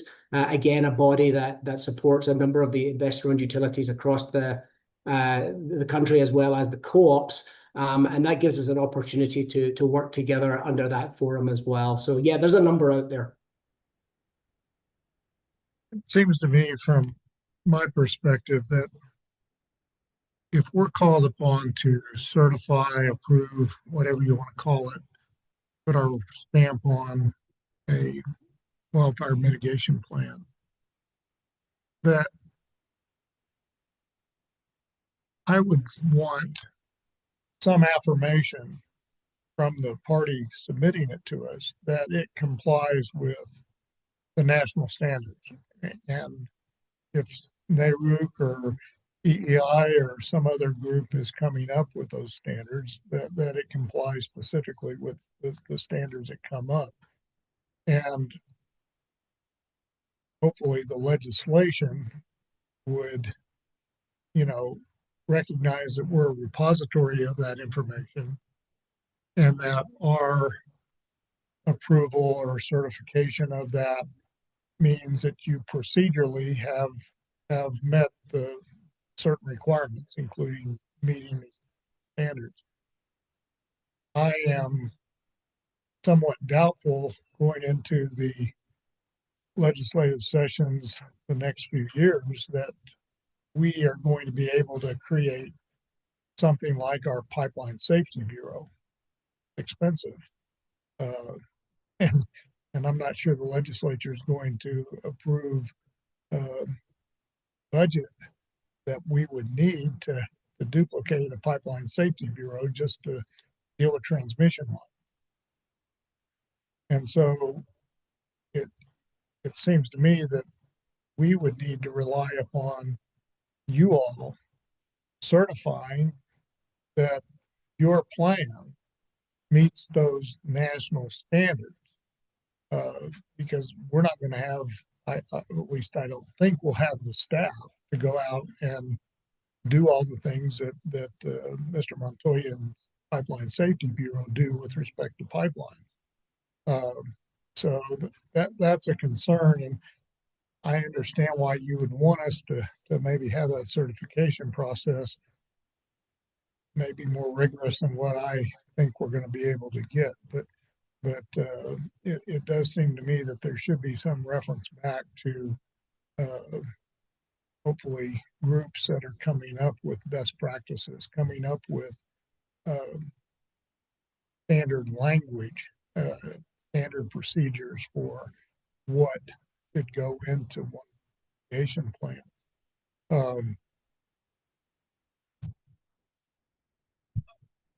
Again, if the legislature does feel like we need to be more proactive as an agency and make sure that indeed the plan is being followed on the ground, that the standards, whatever they may be, are actually being addressed through your physical infrastructure on the ground.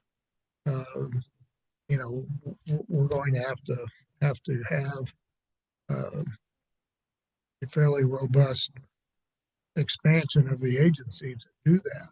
And yes, that'll be a decision the legislature will have to make. But I know the three of us will be incapable of putting a stamp on a plan and certify that indeed your infrastructure does meet the following criteria, because I don't know that between the three of us we can walk every mile of your transmission out there. So that'll be an issue that needs to be addressed with any legislation. What is the legislature expectation of the agency with respect to that certification or approval process? And I hope that as you all engage in your advocacy for that type of legislation, that you keep in mind the limitations that we have with respect to that issue. So that would be one comment. The other, I guess the other comments that I'd have is that I really appreciate, the three of you working together, and I think it's imperative for this state, for the three of you to continue to do so. And I know you each have different areas of the state, different risk, but overall, if we're going to tackle this, it's got to be because of some coordination between you all and other stakeholders that are impacted by wildfire risk. And this whole process, I think, has been good to bring people together and to at least try to come to some consensus as to how to address some of these issues. Like I said earlier, it's going to be up to people sitting here in January and February to make up their minds what they want to do with the bigger issues. We can maybe deal with a few small ones, but we're going to need significant direction if they really want to. The liability, the risk that you all find yourselves under today, because we don't want you to have a situation where your company has to engage in bankruptcy or other efforts, because that doesn't do anybody any good, as we've seen in California. So anyway, I appreciate your comments and appreciate your working together, working with everybody else on these issues, and we'll be interested to see what they have. And Zoe, could you or somebody send us copies of the pieces of legislation that you referenced? And if those pieces of legislation didn't pass, just send us the bills. If they did pass, send us the statutes that grew out of those. Yeah, certainly we can do that. And there's summaries of those legislative items in the deck. If I may, Commissioner, I just want to respond to one thing. Certainly if the legislature decides that something like the Pipeline Safety Bureau needs to be created at the commission, that's, I think, a huge endeavor. Absent that, I think what's important for the commission, if it's going to conduct, not instigate, conduct a rulemaking on wildfire mitigation plans, is to make sure that it's a regulatory process with a purpose. So approval that the plan is prudent and in the public interest, that the plan itself, I think, is very important. That doesn't mean that the commission needs to then go certify that utilities are indeed following that plan. It's a regulatory finding that the plan itself is prudent and in the public interest.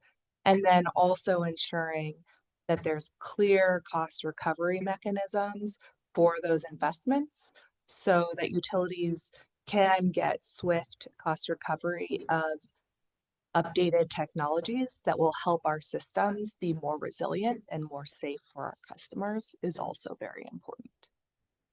When you say the plan is prudent, that we make that finding, that's not saying that we find that the physical infrastructure that you've decided on is necessarily prudent. It's that your plan itself is trying to address the risks that you encounter. Correct. More of a procedural thing than a factual finding that this piece of equipment is supposed to do what it's supposed to do. Yeah, that's correct. It's that the plan that the utilities have put together appropriately addresses the unique risks on that utilities system, and that the investments brought forward through that plan are prudent to address those risks. And I'd have to think about some of that. In my mind, I would personally hope for your attestation that the plan meets these standards and that we don't have to get into some of the weeds we're relying upon you to tell us that it meets those standards, and you get sued, you're going to be having to defend that you actually met those standards. But I don't want to be in a situation where the agency itself is being second guessed, at least unless we have a huge staff to deal with some of that, because we're not going to have the expertise on knowing whether this piece of equipment's going to do what you all claim it's going to do, and then it, shuts off the line immediately, or detects the fire, within 3 seconds, and alerts the proper people, and all the other things that we've heard in these workshops. Those are issues that I think are beyond what we can do right now. Yeah. Unless the legislature would appropriate a lot more money, we would not be able to do it in the future. But thank you. Yeah, I just am trying to, I agree legislation first would be better, but I'm just trying to think how realistic that is. Has a bill been drafted? I'm aware that there are efforts to be drafting legislation, and I will speak for all of us. You can correct me if I'm wrong, that the 3 utilities will be very engaged in that process should legislation come forward. Yeah, but it's October 23rd. So has a bill been drafted? My understanding is, go ahead, that there is legislation that's being worked on. Right, correct. And I could attest to that. There is legislation that's or a bill that is being drafted in collaboration with all the utilities. Okay, so utilities are drafting a bill? Yeah. And then are you working to get it on the call? We haven't taken that next step yet. Because interim meetings have already happened. Right. And then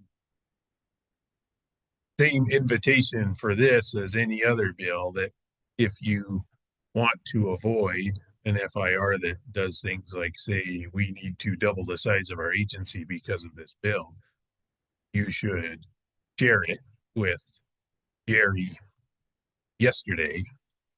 I still don't believe I don't understand how a complicated piece of legislation like this is getting through this short session unless you've already been socializing the bill with groups like the PRC and the legislature. So is there a strategy, or are you just working on a bill? Currently, we've just been working on a bill, so it hasn't been socialized. Okay. So I'd say if you really want legislation before rulemaking, get your Wayback Machine and give this to us a month ago.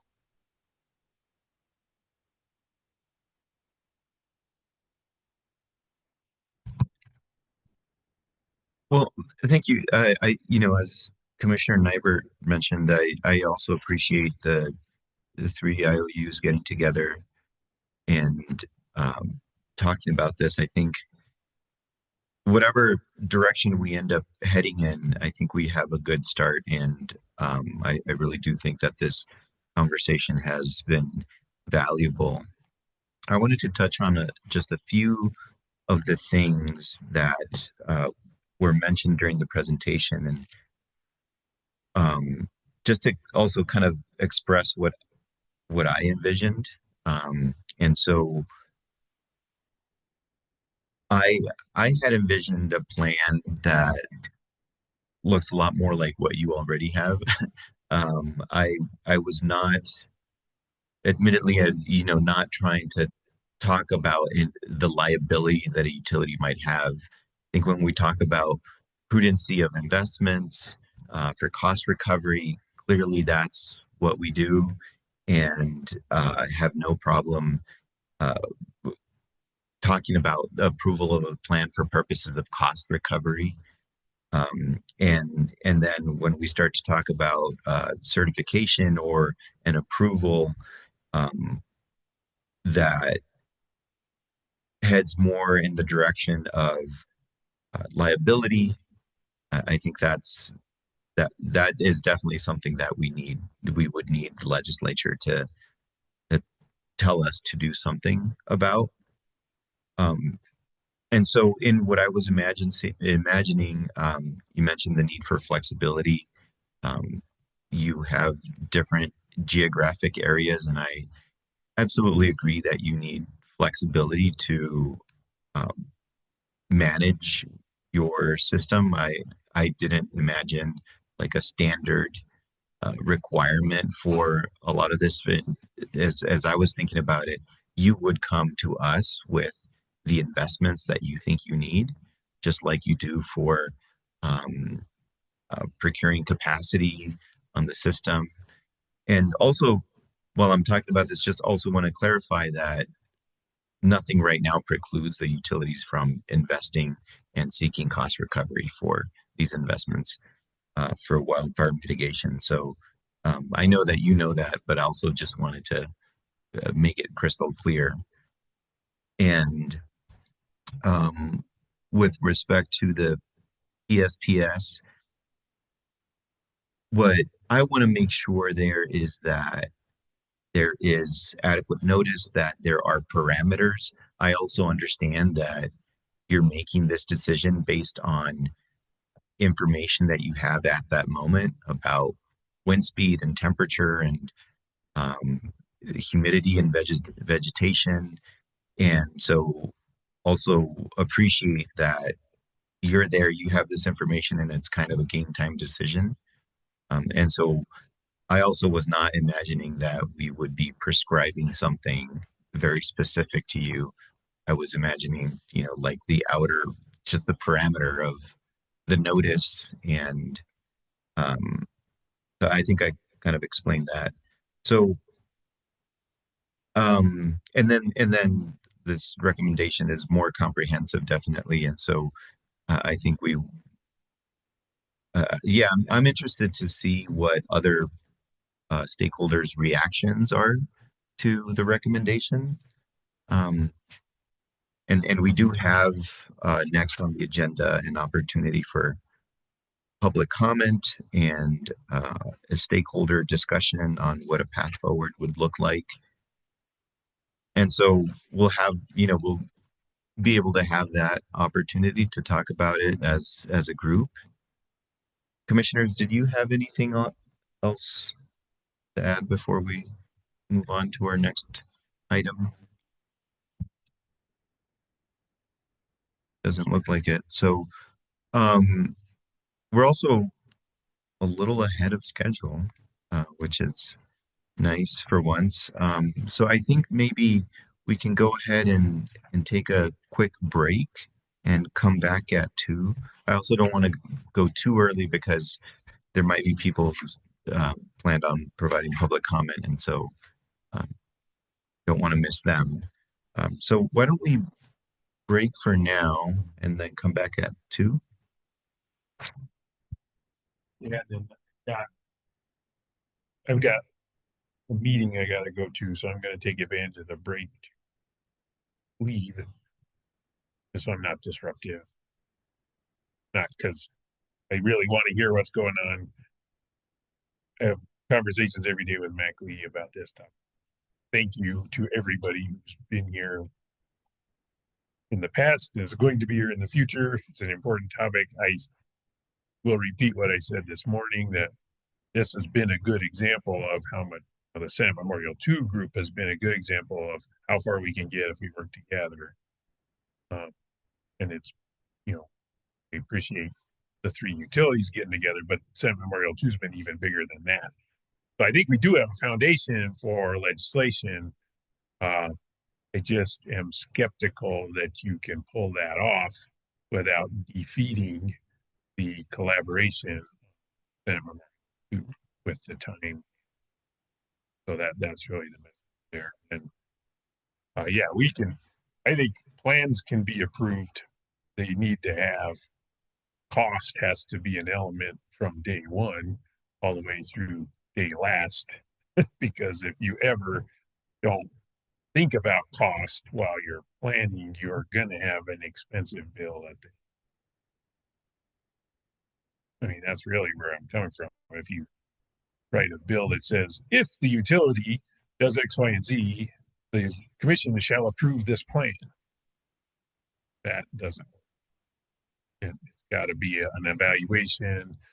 It's got to be the plan's reasonable because of something like a cost benefit analysis happen. So those are the kind of things that we can work with you on if you'll give us your draft. So if you already have it, send it to Jerry. If you don't, as soon as you do, send it to Jerry, is my plea. Or else we'll have to inflict you with a rulemaking. Lots of good words that start with I. Right. So I'm going to instigate a break. And so let's see each other back here at 2. Well, SBS is the company that needs a dictionary.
Okay, so let's go ahead and get started. Um, so I want to check for public comment, and then we're a little bit early on that, so I want to remember to come back to it after our discussion. Patrick, do we have anybody online for public comment? Mr. Chair, I think we have one person on Zoom. Scott, are you there?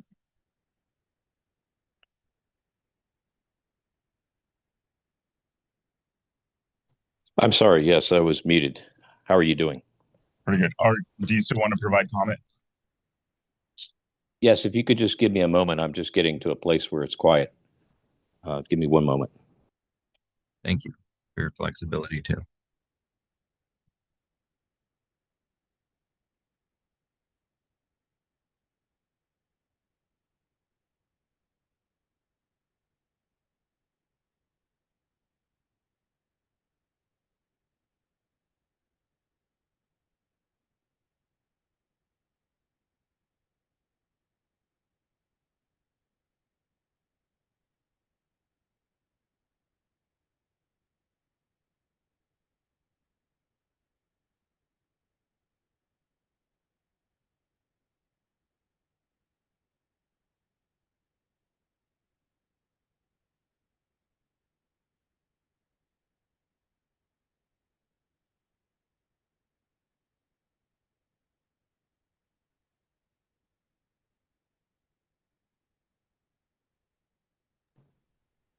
Okay, can you hear me now? Yes, we can, and please go ahead. Thanks very much. Good morning, commissioners, and thank you for the opportunity to speak. My name is Scott Holmes. I'm the Chief Technology Officer at Resilient Structures. We're a manufacturer of composite utility poles, and these have been designed to improve grid reliability and wildfire resilience. I've been following the PRC's Wildfire Workshop series over the past few months, and it's clear that the Commission and New Mexico utilities are working towards proactive prevention. And we are actually having discussions with some of those utilities actively. Ensuring that the utilities can identify, mitigate, and recover from the wildfire risk is important, and be able to do that in a smarter and more cost-effective manner is also very important. In those workshops, the stakeholders have discussed different technologies and grid hardening strategies that support that wildfire risk mitigation. Composite poles are an additional tool in the toolkit that the utilities can deploy as part of a wildfire risk mitigation strategy. Composites are a growing solution now across North America and globally as well for grid resilience investments due to their proven ability. Track record over more than 20 years withstanding wildfires and extreme weather events. RRS poles are non-conductive, fire-resistant, and remain structurally intact while retaining their performance rating after typical wildfire exposures. This both helps prevent wildfires and also ensures minimal impact to power supply in the event of a wildfire, keeping those conductors in the air. Due to their superior strength and the inherent self-extinguishing properties of the resin, they demonstrate a high level of resilience under wildfire conditions. These are also deployed in areas where you have high winds, ice loading, convective straight line winds, things that are high energy weather events. These factors make composite poles and our utility pole products a compelling tool for wildfire risk mitigation in a variety of use cases. From our experience, composite poles are most effective when the utilities use them strategically across 3 different use cases. That would be number 1, in high fire risk areas where traditional structures deteriorate quickly. Number 2, where structure installation cost is higher than average. That would be in difficult access or remote locations, or areas that might have environmental impact or other sensitive areas. And then thirdly, in high performance applications, things like critical structures and circuits that are at risk and are supporting important facilities in the region. In terms of high fire risk area use cases, Southern California Edison is probably the best example of a utility that has strategically deployed composite poles in significant numbers. They have verified the composite pole strength after real-world severe fire exposure, and finding that the fire exposure had little to no impact on the pole strength and stiffness. That finding led them to successfully rate-base composite poles as part of their wildfire mitigation plans, where they were targeting the replacement of approximately 40% of the poles in high fire risk areas with composite poles. So while the first costs for composite materials are higher than for conventional materials, they have a far superior service life, typically 80 years at a minimum. And they benefit from a maintenance-free life cycle. That increased reliability and resilience of the composite applications, coupled with the longer lifetime and limited maintenance, enables a lower total cost of ownership and for these composite assets relative to conventional materials or undergrounding in specific use cases. So when considering the likely early failure of other materials due to environmental degradation, wildfires, corrosion, other extreme events, the TCO for composites becomes even lower. So as the Commission evaluates potential next steps in wildfire mitigation, I would encourage the Commission and the New Mexico utilities to formally consider the strategic deployment of composite poles across both the distribution and transmission systems as part of a comprehensive wildfire mitigation strategy, and recognize composite poles as an eligible, cost-recoverable investment for the utilities under the future wildfire mitigation rulemaking. RS is grateful for this opportunity to provide these comments and recommendations, and we welcome the opportunity to have any follow-up conversations with interested stakeholders, and we can provide more detail on composite poles and their capabilities, as well as participate in any relevant workshops and offer demonstrations as helpful. Thank you again for your leadership in this issue and for fostering a proactive evidence-based approach to wildfire mitigation and grid resilience.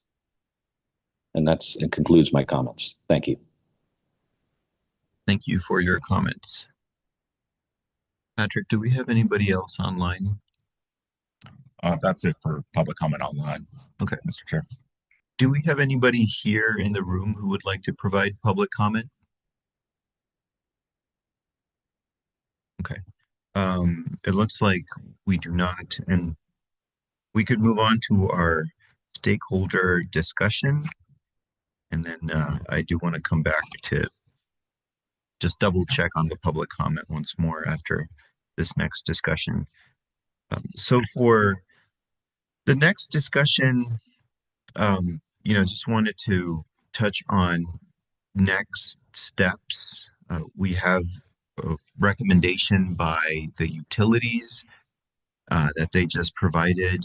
So I wanted to open it up to the floor to see if you have any recommendations for next steps and ideas of how to move forward or responses to any of the recommendations that you've heard today.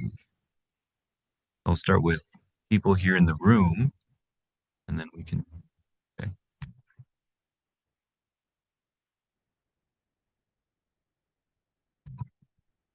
Thank you, Chair. Thank you, Commissioners. So what do we know? The Senate Memorial 2 is ending. We have a 30-day session coming up. I think, and we know that the Senate Memorial 2, the working group, for what it's worth, it was a positive interaction. So I'm thinking maybe something we could do is initiate another working group, like a spiritual successor to Senate Memorial 2, and then we could work towards either legislation or rulemaking. This group would include, we have our policy director, our wildfire fellow, we would get the utilities, stakeholders like, we get representatives from the tribes. We could also get Department of Homeland Security, similar people who are in the initial Senate Memorial 2 group, we could just continue that group because it'd be a shame for it to just end like that.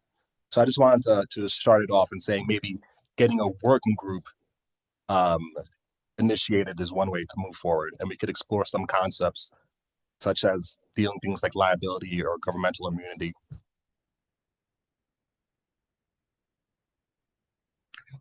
Thank you. Mr. Chair, in that regard, Mackley, are you suggesting that we as an agency, or maybe we as an agency in collaboration with MNERD, convene that work group, or simply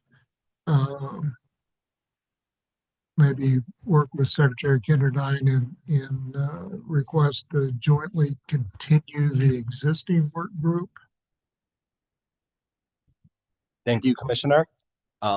Initially, I was thinking that we convene the working group. We've been doing these series, and we could do it not just by ourselves. We could do it with an agency like MNERD. That was the idea, but I'm open to maybe even talking to Secretary Kenderdine and seeing which way we'd go, which is the best path forward. Well, Mr. Chair, I'm certainly intrigued by that desire and probably would support it. I guess I'd like to hear from the utilities and other stakeholders whether, number one, you would be interested in continuing, because there's no sense in continuing if you guys aren't going to participate. But if there is some interest in continuing it, even though the memorial will have sunsetted, you know, I think we'd like to hear from you all as to whether you find that to be beneficial. And I would maybe even suggest strongly that if you want some legislation, your best effort to get that legislation heard, particularly in a short session, is going to be enhanced if a work group like that is capable of appearing before committees and not just speaking for one utility or another, or one stakeholder group or another, but that you show some united front.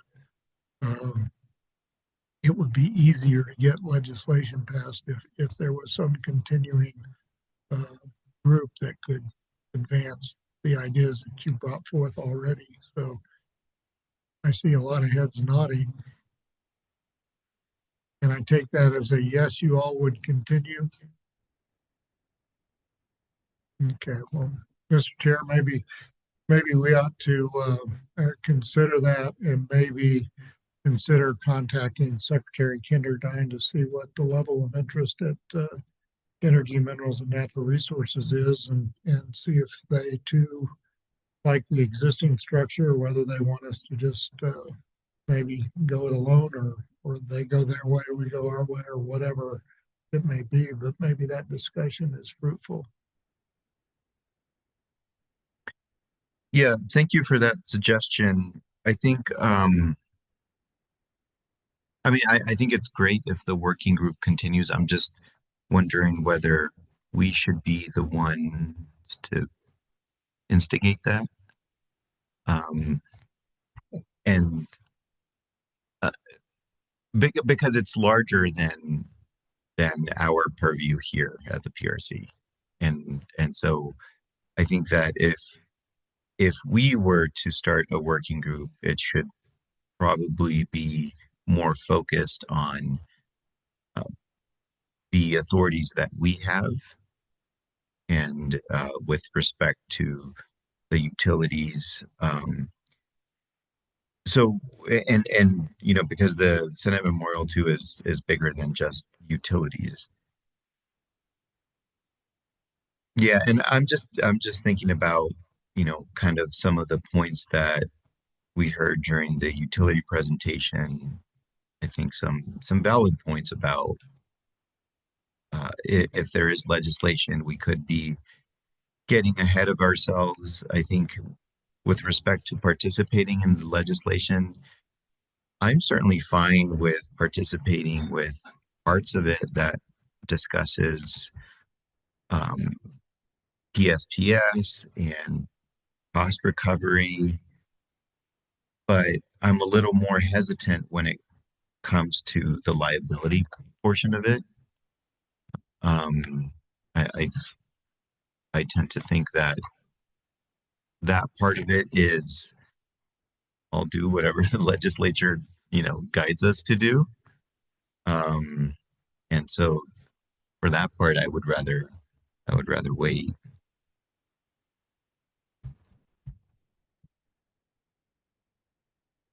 Um, I guess I'm wondering for anybody who is not at a utility here, do you agree that the commission should wait to see if there is legislation? Or should we talk about not waiting?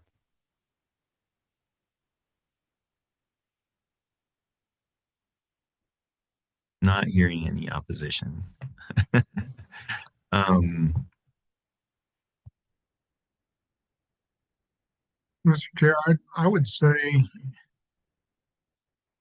in light of Commissioner O'Connell's concern about legislation, if the work group is going to be there to help in that effort, it sounds to me like it just needs to continue on, I guess. And then the issue is whether it's an agency supported work group, or is it just a work group amongst people with a common cause, and you guys can do that by yourself. But if you need, an agency stamp, then either us or MNERD or both of us maybe need to reflect our desire to continue that conversation in more of an official capacity. It probably would give it more credence as they appear before committees of the legislature if it could represent that it's a working group convened by PRC and or MNERD than it would be for just a group of folks that have a common interest. But that would be my observation. We have some lobbyists in the room, they may disagree, but be my observation that may be lend a little more credibility to their effort.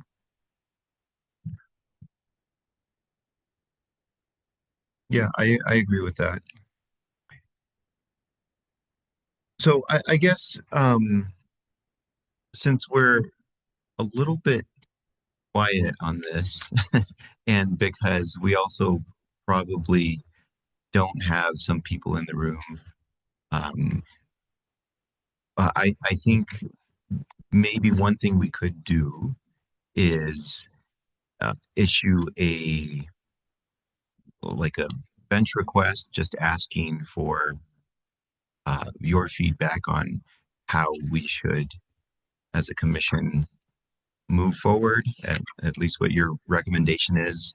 You could submit the presentation, or whatever else you'd like, but that also would give other parties an ability to weigh in, and then maybe I don't think we need to convene another workshop for that. So I think whatever we take that information and then have a discussion at an open meeting about how to move forward. I think even if it turns out that we're just going to wait because it might be, to start a rulemaking because it might be premature at this point, given possible legislation, then I think we could communicate that at an open meeting. Does the Senate Memorial sunset the work group after the report is given on November 1st? They have about 9 days to do something. Maybe it maybe it'd be good, Mackley, if you could get your work group participants together and come up with a recommendation to us and to Secretary Kinderdine that, whatever you guys would foresee that would be helpful to you, then we could then consider it officially as an agency, as could Energy, Minerals, Natural Resources. And, I guess do what you all recommend or do something different, but we that could tee it up for us in an open meeting discussion. That'd be, instead of doing a bench request, just maybe get a report from them with their recommendation, and then we take it up in a November open meeting. Thank you for that idea, Commissioner. Yeah, I was just going to ask if you wanted to do it combined with a bench request, but instead of doing the bench request, try to get some last words from the Senate Memorial 2 group and then report back. Okay. I think that might be helpful.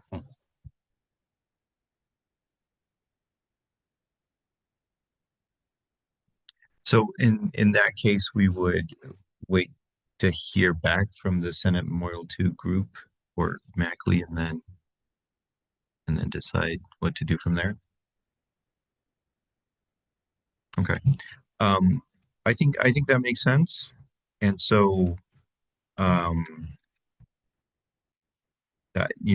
appreciate everybody's feedback also that this is a collective issue, and so having our collective minds talking about this is helpful for me.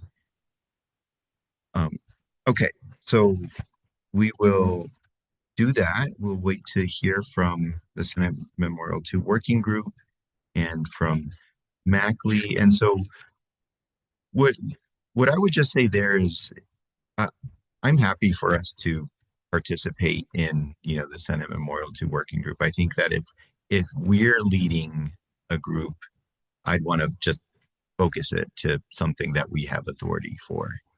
And so it sounds like, at least as of right now, we're not asking people to work on a rule or policy document. I think those things are on the table for now, but not really what we're doing. Does that make sense? Okay. Great. So I said that I would check about public comment another time. Do we have anybody online wishing to provide public comment?